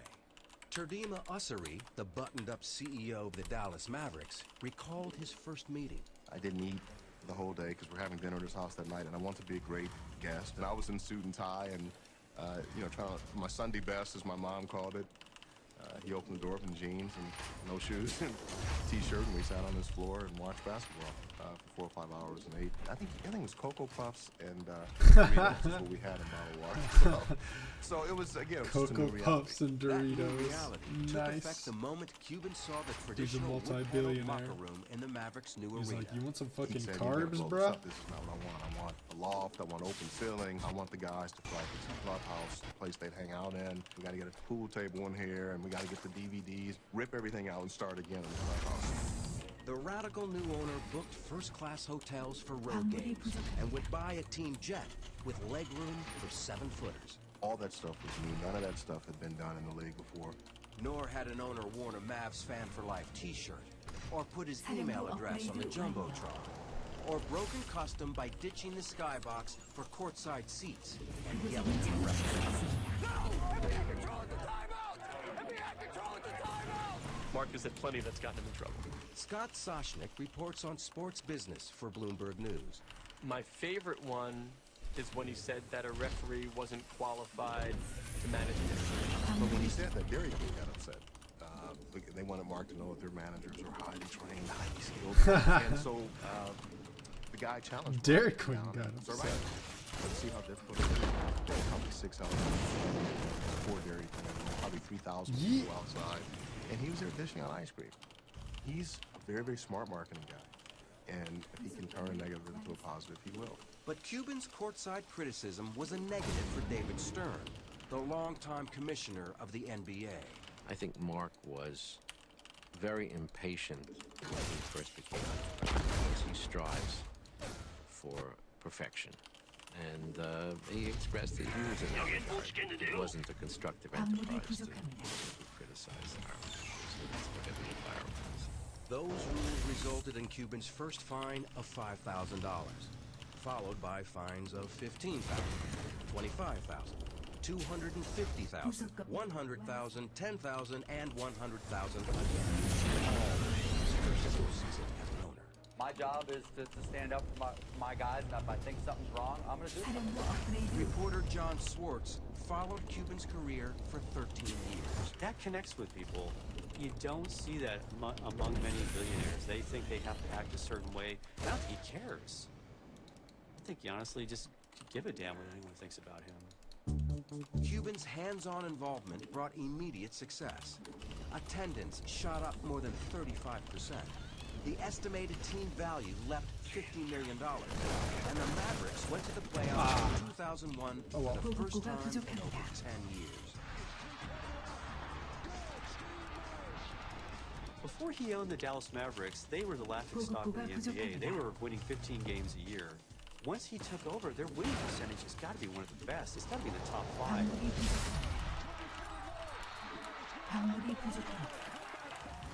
Despite their surging success, that year the Mavericks fell short of the championship. And success for Cuban in the film and TV business was also proving elusive.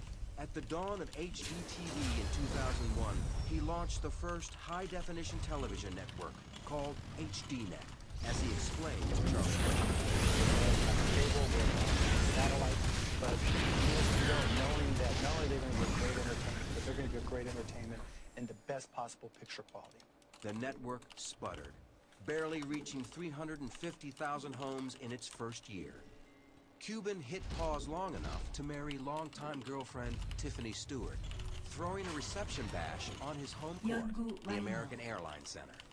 By 2003, he re-teamed with Todd Wagner and plunged into the movie. Theaters was a national independent theater chain. He invested in the bar Magnolia Pictures, a theatrical distribution company. We built on a home entertainment unit as well for that. And all of a sudden, we had built a vertically integrated media company. Production, distribution, and exhibition all under one roof, in a way that, frankly, we had not seen done before. It gave Cuban the pieces to shake up the movie business by releasing a film in theaters, on DVD, and TV simultaneously. Andy Fixmer is an entertainment reporter for Bloomberg News. Back then, nobody was doing this. Nobody even thought that you would dare put a movie on television before it was released in theaters. It just wasn't done. Cuban's movies met with mixed success.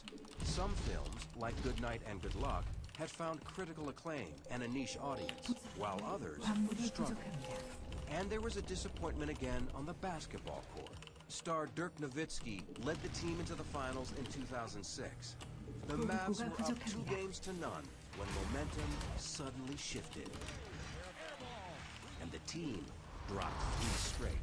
Cuban was livid. When he was pissed, he may as well have been Satan. The players literally ran the other way in the locker room.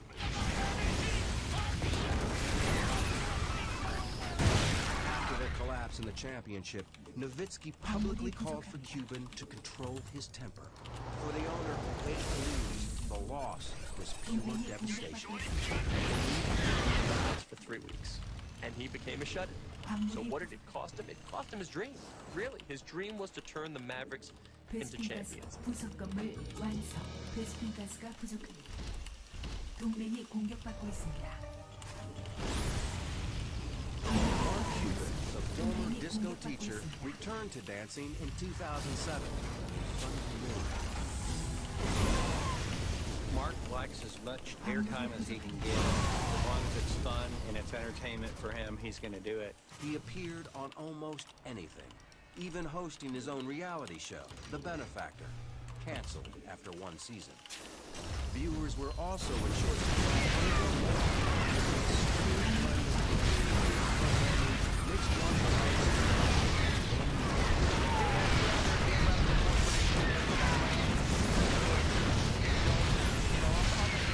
and always have been. Yeah, rather than the show, which was actually very good. But the rest of it was just like a Sargasso Sea of 광물이 부족합니다. crap. Cuban had more troubles looming. The Securities and Exchange Commission filed a suit against him. We're going to turn now to the crackdown on insider trading, and it has ensnared billionaire Mark Cuban. The SEC alleged that Cuban dumped 600,000 shares of Mama.com as an insider trade. The 2008 lawsuit from the SEC says he sold shares of the company ahead of the company's own plans to sell more discounted shares to investors and avoided $750,000 worth of losses. On his blog, Cuban stated the claims were false. The suit was dismissed in district court, but the SEC appealed and the case was reinstated in 2010.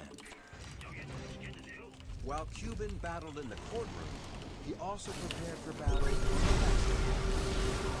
dealt with he hired a new coach, and in 2011, the Mavericks walked away from the finals.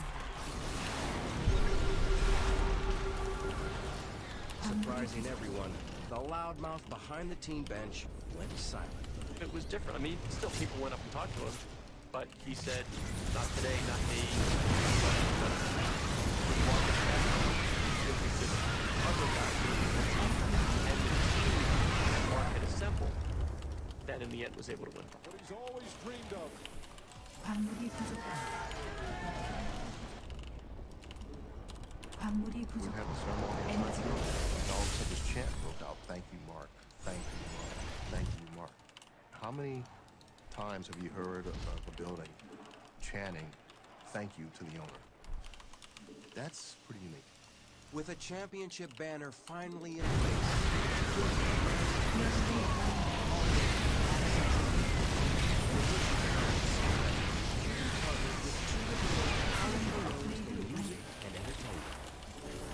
he lives in Dallas with his wife and 3 children. On his personal blog, he sounds off on everything from executive compensation to personal health. Whether brilliant or just plain lucky, Mark Cuban will always be looking for his next big move. He's going to challenge conventions. He's going to change how people think. He's definitely a guy to always keep your eye on. Controversy, but he's also one of the most brilliant strategic thinkers I've ever met.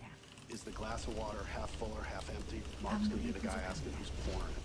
You can look at things and say, this is the way they've always been done. I like to look at it and say, well, if everybody's doing this way, that's not where the future is. You have to look somewhere else. And, you know, if that pisses people off, it's your problem.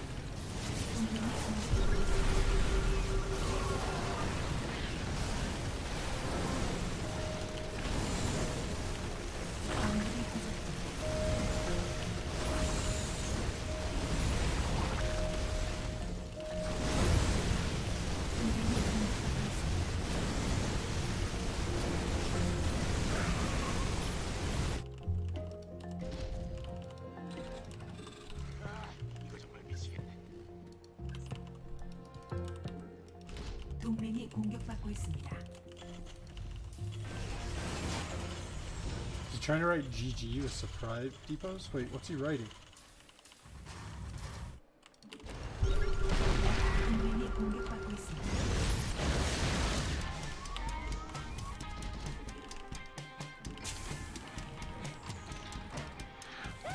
연구 완료. 부속 건물 완성. Mark Zuckerberg was a Harvard freshman with a gift for computer programming. Less than a decade later, he is the baby-faced, multi-billionaire power broker who rubs shoulders with the president. My name is Barack Obama, and I'm the guy who got Mark to wear a jacket and tie. I think most people still haven't really digested the scale of Facebook or how quickly it's grown. The goal is obviously to get to ubiquity. I mean, Mark Zuckerberg wants everyone to be on this service. He transformed a dorm room project into the internet's biggest global village. The site now has over 900 million users. You can't underestimate how driven Mark Zuckerberg really is. Zuckerberg is just as visionary as Steve Jobs. He's going to prove just as influential as Bill Gates. But for all that success, Zuckerberg has confronted bitter battles and lawsuits over Facebook's origins. One, he wanted to control his own thing. And two, if he's going to go against someone, he's going to crush them. We spent 3 months working with Mark, being essentially led on. We were all blindsided. We had no idea that he was working on a competing product. He has waged an all-out war on his biggest competitors. Facebook and Google's relationship is pretty simple. They just don't like each other. And Zuckerberg has come under fire for pushing the limits on user control over private information. They don't fully know how their information is being shared. He's not dealing with just a piece of technology. He's dealing with people and their behavior. And in many ways, he's doing it on the fly. They have amassed this humongous database of information about us because we trusted them. So the question is, should we still trust them?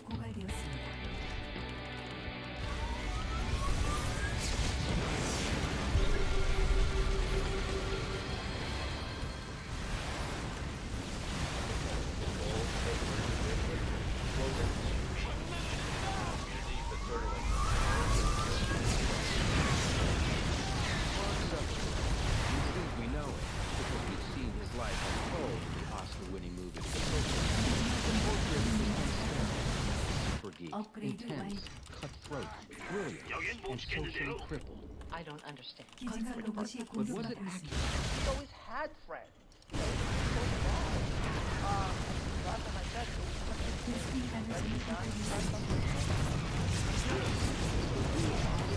in rarely seen footage shot at Facebook's corporate headquarters by young Phillips in 2005. What are we celebrating? Mark's got 3 million users. 3 million users.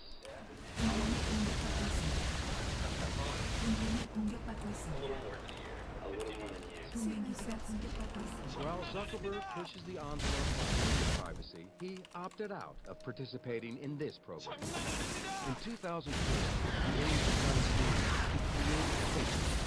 Today, the 28-year-old CEO created the network estimated at $15.5 billion.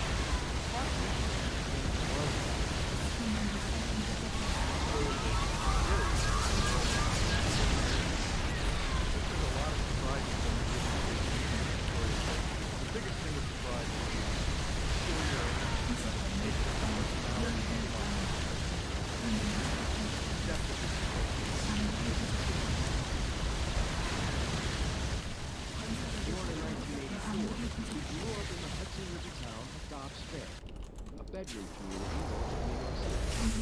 David Kirkpatrick spent 2 years researching a book about Zuckerberg and Facebook effect.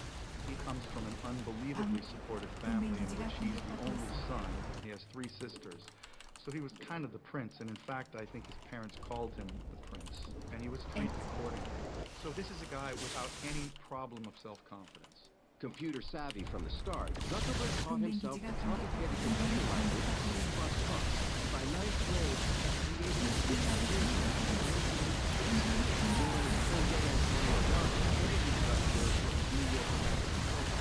He actually created a thing called the Zuckerberg.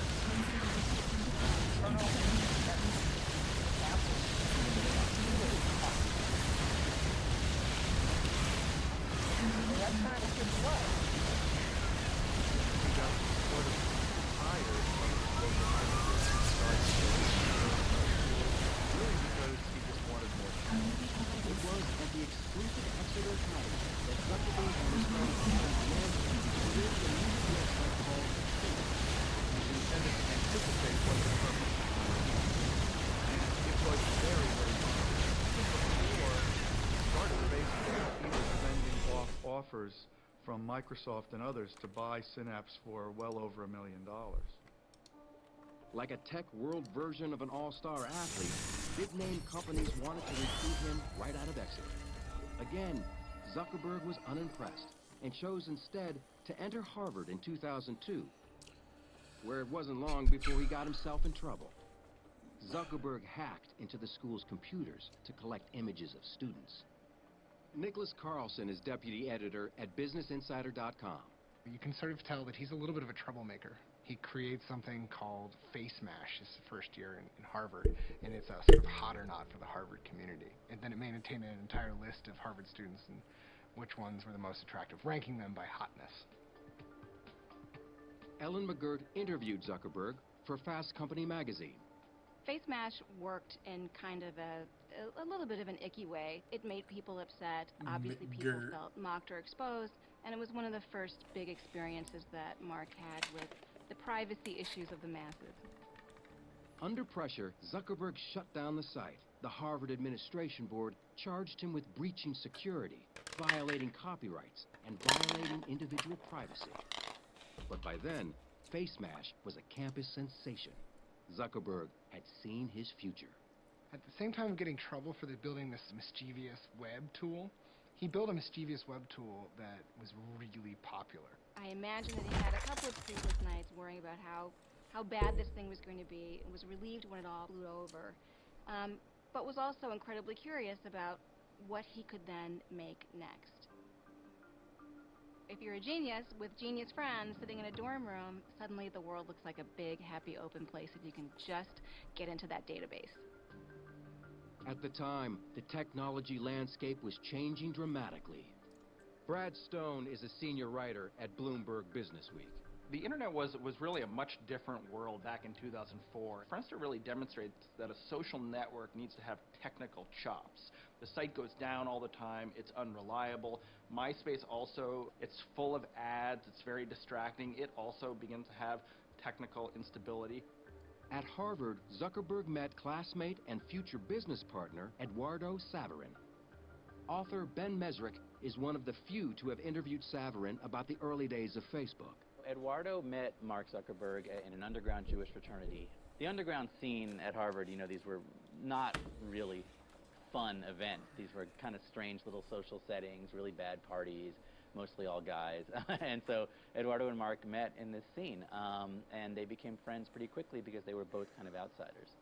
FaceMash got Zuckerberg noticed by three insiders, upperclassmen building a social networking site called Harvard Connection, Olympic rowers and twins Cameron and Tyler Winklevoss, with partner Divya Narendra. Harvard Connection was an idea that I'd come up with when I was a junior in college. This was at the end of 2002. The team had been building the site for nearly a year. Two of their original programmers had moved on, and they desperately needed a new partner. The three of us are not computer programmers by trade or practice. We did need an actual programmer to write the actual hard lines of code, and we thought Mark was that guy. The trio reached out to Zuckerberg. He was enthused, excited, and clearly his eyes were lighting up. What happened next sparked a furious battle over how Facebook was actually created. The details unfold in email exchanges between Zuckerberg and the Harvard Connection team. At first, Zuckerberg appeared eager. I read over all the stuff you sent, and it seems like it shouldn't take too long to implement. So we can talk about that after I get all the basic functionality up tomorrow night. Then, Zuckerberg began to delay the project. December 4th. Sorry I was unreachable tonight. I just got about 3 of your missed calls. I was working on a problem set. December 10th. The week has been pretty busy thus far, so I haven't gotten a chance to do much work on the site or even think about it really. Zuckerberg was stalling because he was busy working on a similar social networking site, based on Harvard's student directory called the Facebook. He and Savarin partnered to fund it. Mark came to him and said, you know, you put up $1,000 and we'll launch this site. And, you know, there were no contracts. These were just two kids in a dorm room, really. But that's where it started. Writer Nicholas Carlson interviewed more than a dozen people involved in the founding of Facebook and found instant messages retrieved from Zuckerberg's computer he said Zuckerberg sent to Savarin. According to Business Insider, the IM suggests Zuckerberg was deliberately misleading the Winklevoss twins. He says things like, look at this site that I'm working on, Harvard Connection. Haha, they made a mistake. They asked me to do it for them because I'm working on my own Facebook.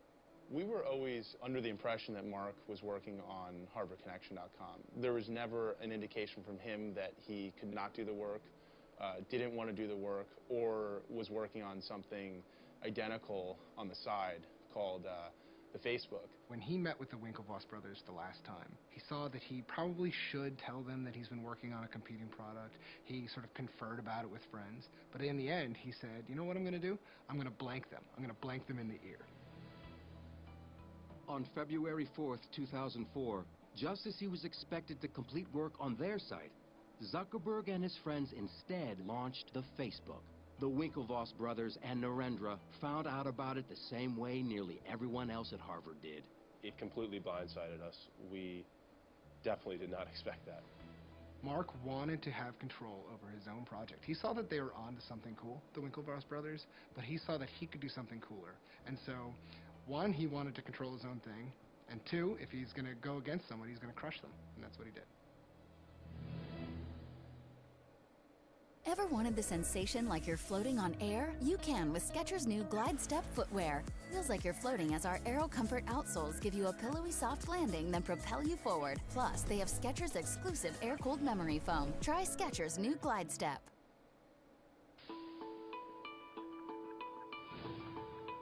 Mark Zuckerberg's new Harvard-based social networking site, the Facebook, was mired in controversy from the start.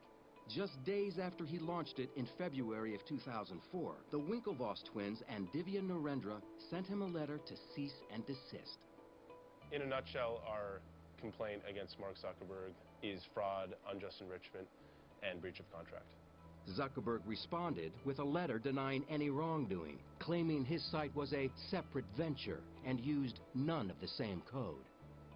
The Winklevoss twins and Narendra would later appeal a $65 million settlement with Facebook.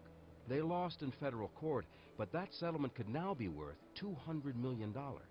But none of the vicious legal wrangling slowed the incredible momentum of the Facebook. At that point, my roommates were kind of like, you know, this is pretty cool. Like, I bet this would work at other schools. So we launched it at Columbia, Yale, and Stanford. And within a couple of weeks, each of those three schools also had thousands of users who were like, all right, this is pretty sweet. Like, let's just go all out and see how many schools we can launch this at as quickly as possible. About this point in time, they started to take meetings with venture capitalists and with bigger advertisers, and this is all kind of Eduardo's doing. They got a pretty early deal with Visa, and they had a deal with American Express. They had a number of advertisers that came and went. Then record companies started getting interested, and they began to get some pretty good revenue from the music industry. Enter Sean Parker, who had his own connection to the music business. On a trip to New York, Zuckerberg and his partner, Eduardo Savarin, had dinner with the 24-year-old co-founder of Napster. The seasoned entrepreneur and a truly creative individual, an extraordinarily interesting person who had worked his way into a network in the Valley that is just to die for, particularly at that point. For Zuckerberg, Parker was a hero and a role model. Partner Savarin didn't agree. Eduardo did not think highly of Sean from the very beginning. He thought that Sean was a snake oil salesman, that they didn't...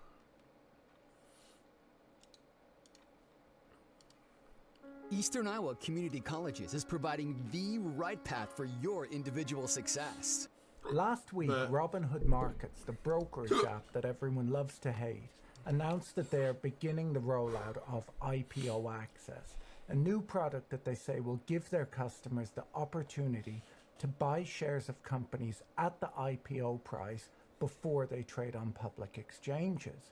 With IPO Access, Robinhood claims that retail investors can now participate in upcoming IPOs with no account minimums. Today, most IPO shares go to institutions or high net worth investors at the offer price. Smaller institutions and retail investors have to wait till the shares are trading on the exchange, where they often end up buying them at a premium to the IPO price. Let's use the recent Airbnb IPO as an example. If you got an allocation, you would have bought Airbnb at $68 per share. The first trade on the exchange was at $146 per share. That's a 115% premium above the IPO price. The stock closed that day at $145. Although the news touted a 113% gain, investors who bought at the opening price were actually down by the close of business. At the time of this recording, Airbnb is trading at $143. Robinhood are saying that they will allow everyday investors the chance to get in at the IPO price, so at the $68 level in that example, rather than the $145 price. It's worth noting, though, that Robinhood will not be an underwriter for companies going public. They'll instead try to get an allocation of shares from the investment banks and then pass those on to their customers. The traditional IPO process has been criticized for a long time as being broken, with investment banks allocating the shares to big clients who capture the instant first-day gains. Some people claim that SPACs are a means to avoid that problem. But if you've watched my prior videos on SPACs, which I'll link to at the end of this video, you'll have seen that the public typically does worse with SPACs, and the real winner in that deal is the SPAC sponsor. Let's quickly look at the data of how IPOs typically perform, some of the theories as to why they behave the way they do, and at the end we'll discuss whether this move by Robinhood is good for retail investors or not. When trying to understand the IPO market, we're very lucky as there are academics who've devoted their entire careers to studying IPOs and IPO underpricing. The IPO pop is not just annoying to retail investors who don't get an allocation, it also enrages the companies who sell stock at one price and see it trading hours later at a much higher price. In cases where a stock pops a lot, it's seen as a missed opportunity on the part of the issuing company, who feel they sold their company much too cheap. Google famously decided to go public in 2004 using a Dutch auction process to avoid leaving money on the table. This was quite a big deal at the time, but it didn't end up working out for them. The IPO was priced at $85 through the Dutch auction and then opened at $100, delivering an immediate pop of 17% to investors who had gotten an allocation. This was roughly in line with what would have been expected in a traditional IPO. Studies have found that IPO underpricing is ubiquitous, and the average IPO pops around 18% on the first day of trading. The frothier the stock market, the more the shares seem to pop. In 1999, IPOs averaged a 60% increase on the first trading day. In 2020, we saw an average first-day return for newly listed IPOs, excluding SPACs, of 38%. When we analyze the last 10 years of data, we find that average IPO pops were greater if the market had rallied in the 3 weeks prior to the IPO than if it went public in a flat or down market. The data shows that first-day returns for tech companies tend to be higher than for non-tech IPOs. Over the last 40 years, tech IPOs popped 31% versus 11% for all other sectors. People like to point out that many tech companies are unprofitable when they go public. Interestingly, IPOs of companies without earnings have experienced an average first-day return higher than for those with public earnings. This investor optimism might reflect the stronger growth prospects for new high-growth technology companies. It's worth noting that many of the largest companies in the world today were once one of those tech companies that went public with negative earnings.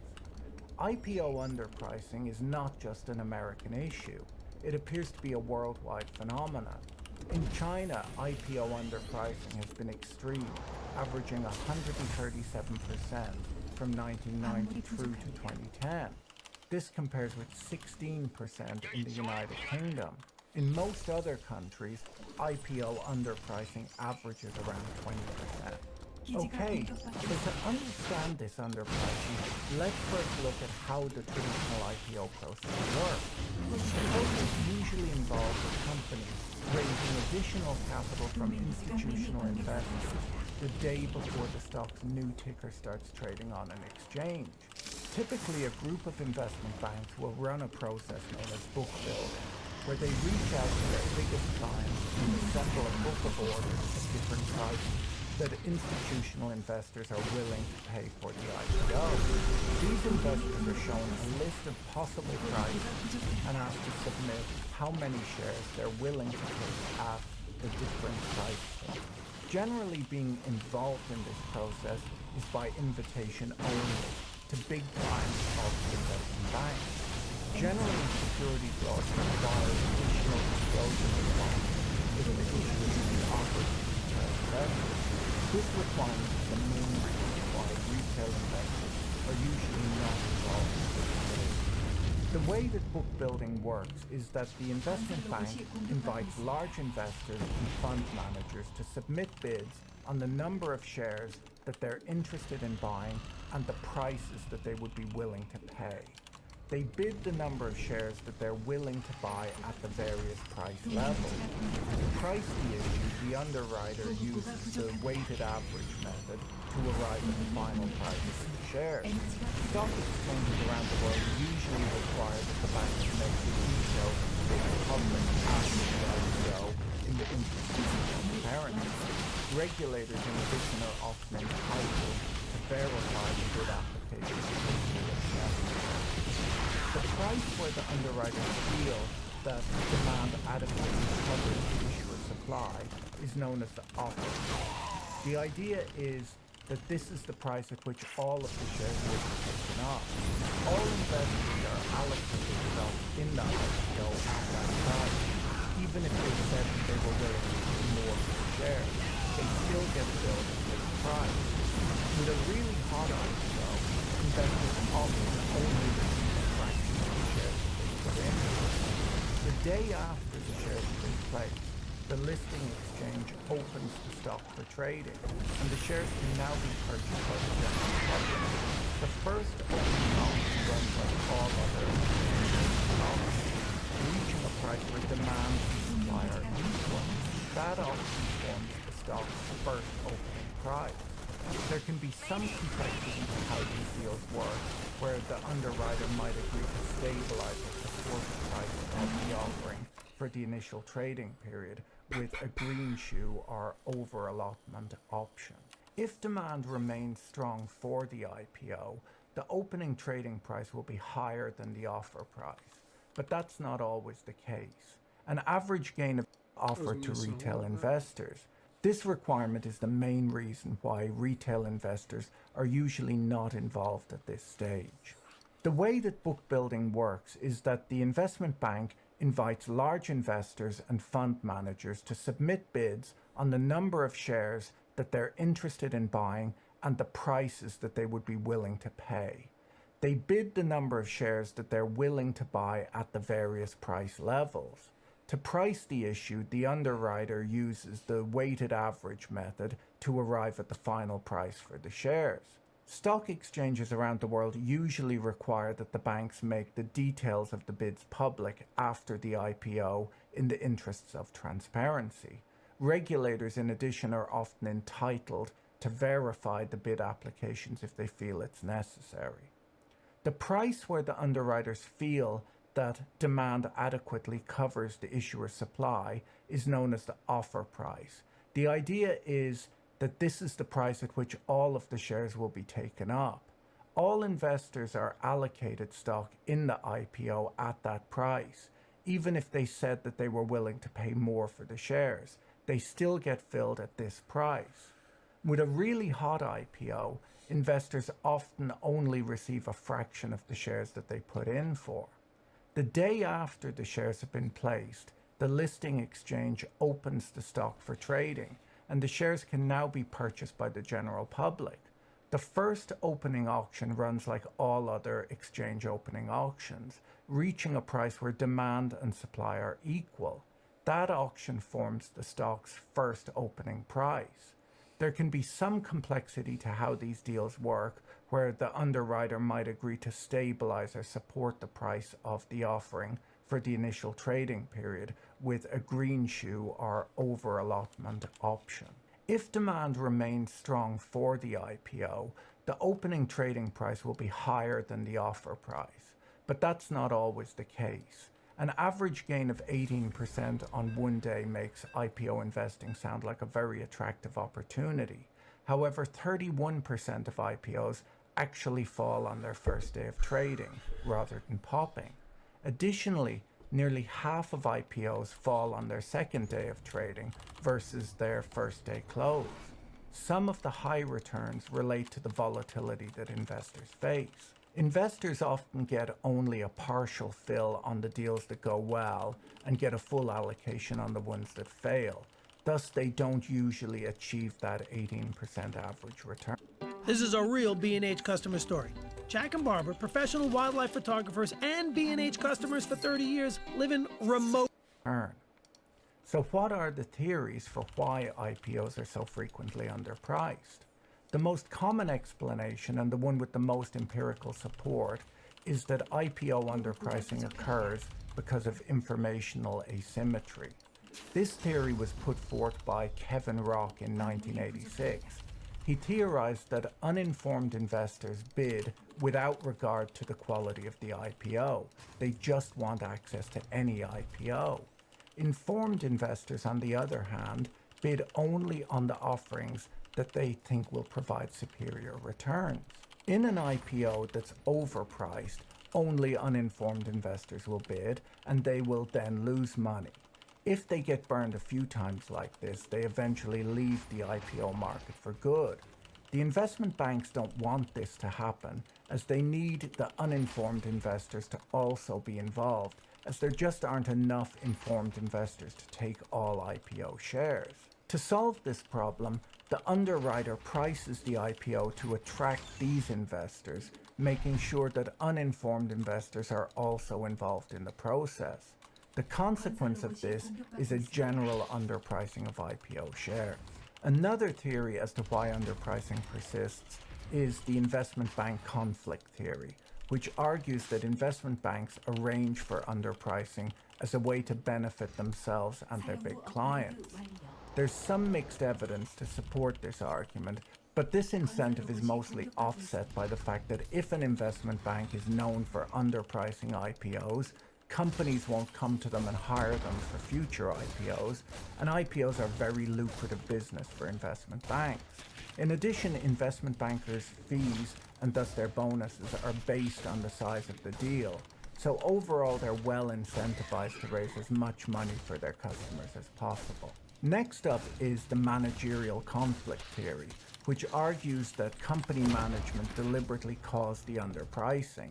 The idea being that management creates excessive demand for IPO shares in order to ensure that they can sell their holdings after the legally required 180-day lockup period for a higher price. There's not much evidence to support that theory. Another theory is that the underpricing is caused by American securities laws that impose strict liability on the issuer and on the underwriter for material misstatements and omissions made in connection with the IPO. According to this theory, the underwriter deliberately underprices the IPO to ensure that even if there is a misstatement or omission, the IPO investors don't have a claim, since these failures were priced in the IPO. This theory hasn't found much support either, as we see underpricing in other countries with lax securities regulation. Last up, we have liquidity theories that make a lot of sense to me. When a company goes public, let's say that they sell 1 million shares for $100 a share. A lot of the big institutions who get an allocation will just hold those shares for the long term. Maybe only 10% or 100,000 of those shares get sold by these big investors, and that 100,000 shares are actively bought and sold repeatedly in the first few days of trading. If the shares end the day up 20%, we'll say at $120, it doesn't mean that the entire million shares could have been placed 20% higher by the investment bank, raising 20% more capital for the company. It might actually mean that you could only have placed the entire million shares at the weighted average of those prices, which is $102, 2% higher than the IPO price. So where does this leave us with Robinhood and IPO access? Well, buying IPO shares is a bit of a lottery for two reasons. One, the company that you're investing in is new and untested. And two, you don't know how many shares you'll get. Robinhood says that their customers will get an equal shot at shares regardless of their order size or account value. One of the problems with getting involved here is that you're faced with what's known as the winner's curse. If you're allocated a lot of shares, that means that there was not much demand and you probably don't want them. Robinhood won't be an underwriter for the companies going public, but will instead apply for shares as an institutional investor and will fight to get an allocation of shares from the investment banks. They'll then pass these shares on to their customers. This is great marketing for Robinhood, and it ties in nicely with their claim to be democratizing finance. I imagine that pretty much every retail brokerage would like to be able to allocate hot IPO shares to their customers too. Robinhood brought down the cost of trading for all retail investors simply because the other brokers had to compete with them on price. It's quite possible that this could change the way that investors get access to IPOs going forward. Whether you like them or not, Robinhood have been an innovative brokerage firm. They gamified investing on their app, which is probably not good for their customers. They brought about commission-free trading, but of course accept payment for order flow at a higher rate than many of their competitors. But often outside firms do change the way industries operate. Traditional brokers would happily stick with the way business has always been done, but they must change in order to compete with new entrants. It's probably good for retail investors that brokers are competing for their business. To a certain extent, Robinhood can pitch to the investment banks that their customers will buy stock in every IPO with no price sensitivity, allowing the bankers to price and size the deal more aggressively than if it was just allocated to more sophisticated investors. The companies going public will most likely be happy to hear this, as they might raise more capital through allocating to Robinhood than to large institutions. Companies would probably prefer to have a diverse shareholder base of Robinhood investors rather than a few big investors who might agitate for change if they disagree with how the company's being managed. If the investment banks don't give an allocation to Robinhood, retail investors will simply buy the stock the day after the IPO, as they've always done. And if the price pops too much, the issuers will be angry at the banks for leaving money on the table. That doesn't really work for the banks. It's worth remembering that if you want to get involved in trading IPOs, that for every high-profile IPO that doubles on its first day, there are many more that disappoint investors. In fact, the long-term performance of IPOs is underwhelming. About half produce negative returns in their first 5 years as public companies. Over the last 30 years, a portfolio of IPOs issued over the prior 12 months, weighed by market value and rebalanced monthly, posted annualized returns of around 7% per year. The Russell 3000 stock index, that tracks both large company and small cap stocks, returned around 9% a year over the same period. This doesn't mean that you shouldn't invest in IPOs, as obviously there's a lot of opportunity there. It just means that you should do your research before diving in. The world of finance is always moving forward and finding new efficiencies, and that's good for the investing public. While most of the new trading apps are not really the best brokerage firms out there, The all-in cost of trading is a lot lower today than it was in the past. There are definitely issues with these trading apps going down in volatile markets, but when I started out trading, you quickly realized that market makers just wouldn't answer their phones in volatile markets. The same problem, just a different technology. Retail investors are more informed today than at any point in history. Financial education is available for free on YouTube and elsewhere online, something investors couldn't have dreamt of 30 years ago. The IPO process is not the only way that companies can issue securities to the public. Check out my content on SPACs and on primary direct listings to see other ways that companies can go public and to learn the pros and cons of those approaches. Like, subscribe, have a great week, and I'll see you soon. Bye. Eastern Iowa Community Colleges is providing the right path for your individual success. For the first time ever, this fall, we're offering flat rate tuition for all full-time students. Man, I missed that means if you're taking 12 on-campus credits, you can add an additional 6 credits at no charge for on-campus and live online classes. It's quality education over the last couple months, and I gotta kind of kick myself because every time I had a super good day, I wasn't in it. At least I wasn't in it like long.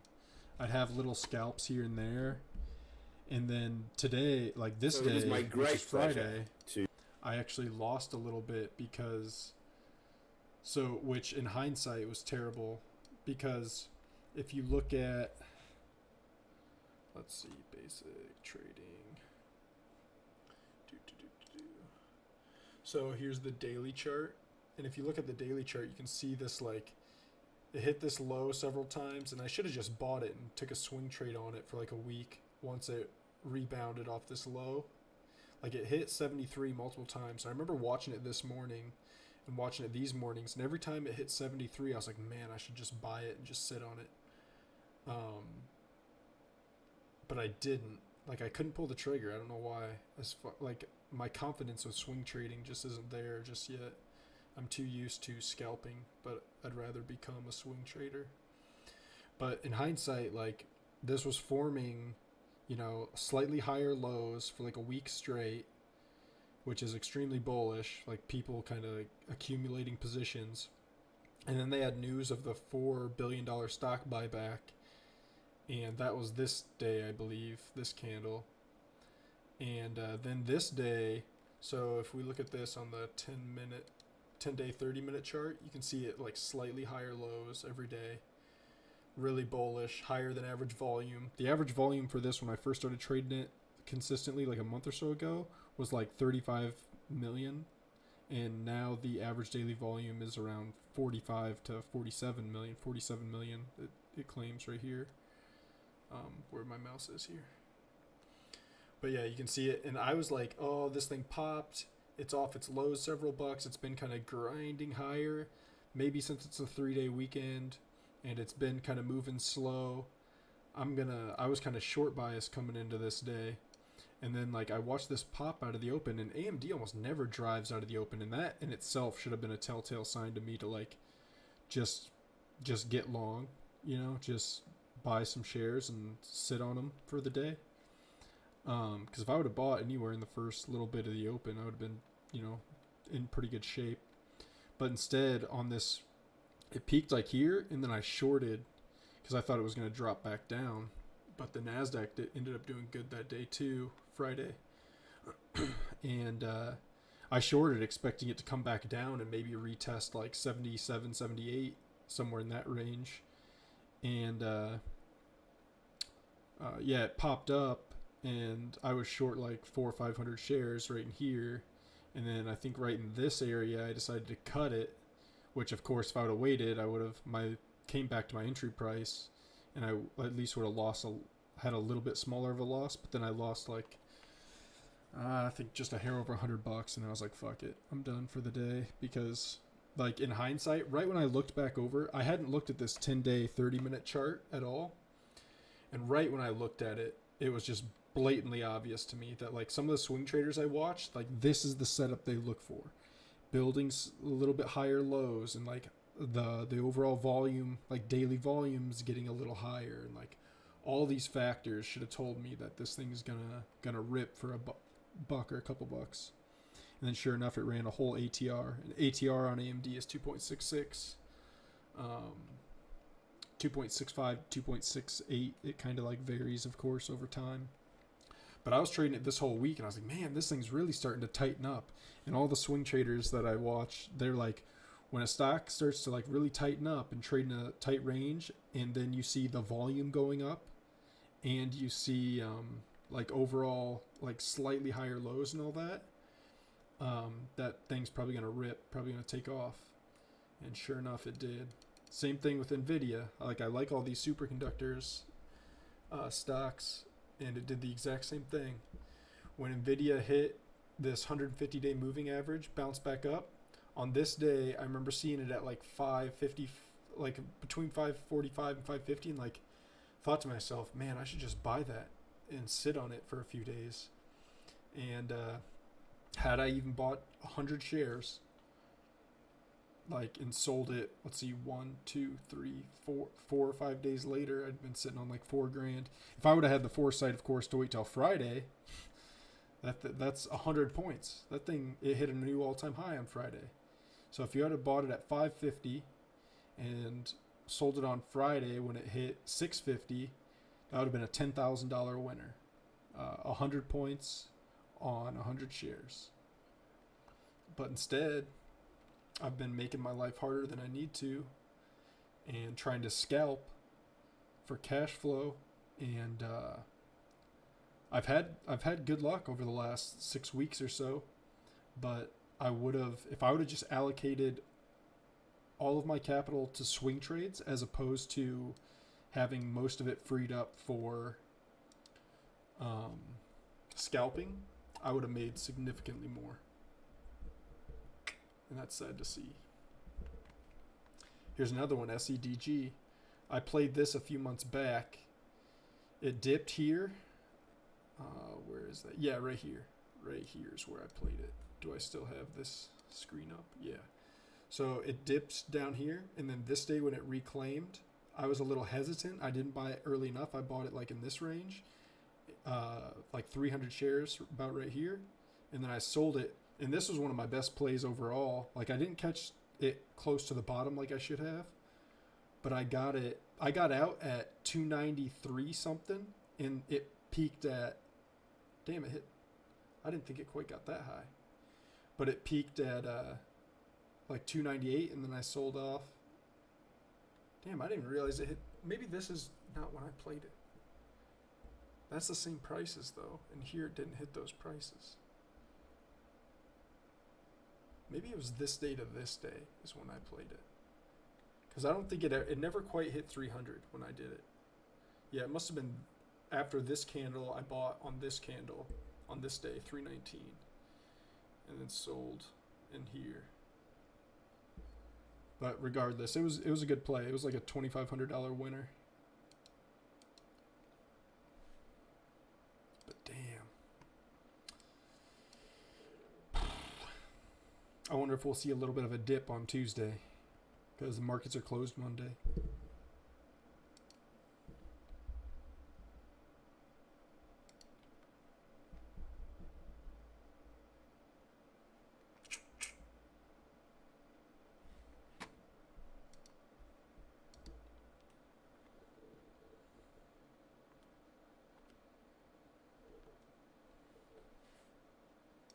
To introduce to you somebody who really should.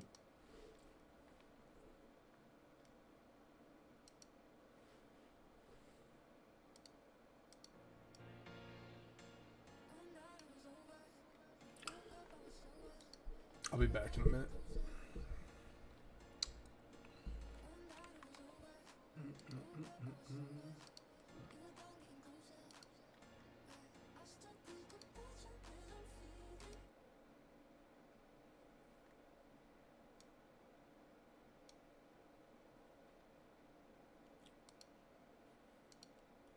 Where's that one copyright-free stream music?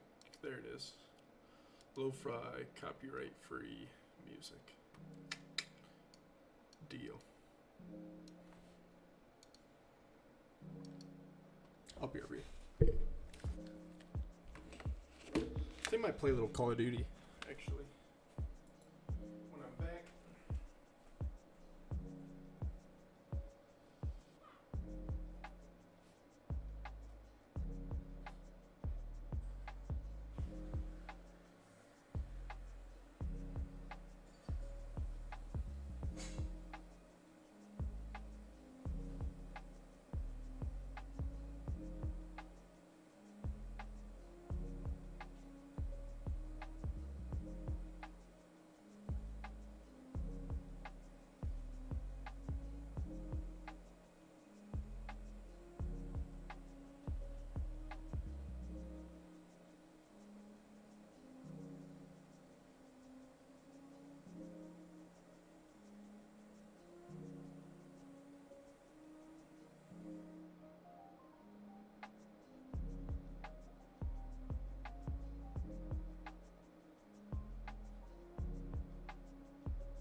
Yeah, let's try and play a little bit of Call of Duty.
I'm gonna warm up a little with something, and then I'll get in some search and destroy.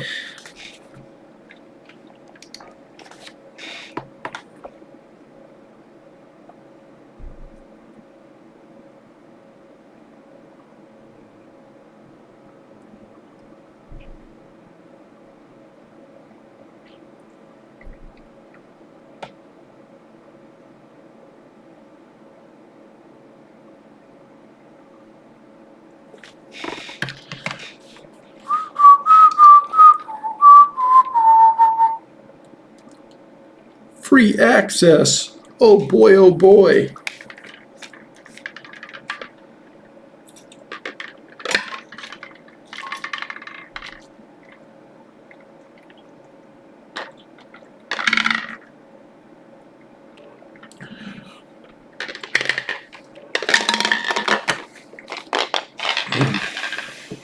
Fire. I had some like mango, what's it called? Kind of like Mio. It's like just a little squirt flavoring.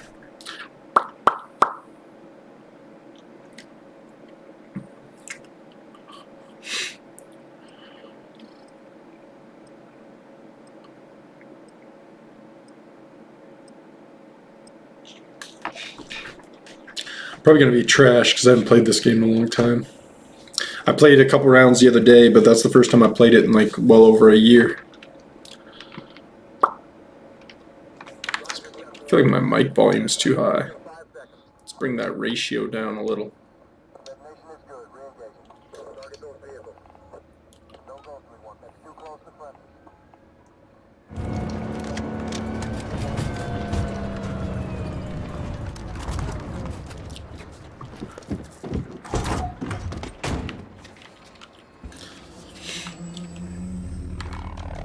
I need to make like a quickscope class again.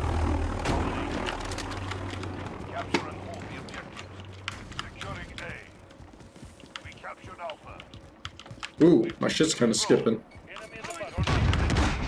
I always mess up my controls when I'm playing this now because my controls are kind of opposite of what I use on CSGO. Damn, why is this skipping around so much? I'm lagging bad. Are you seeing that?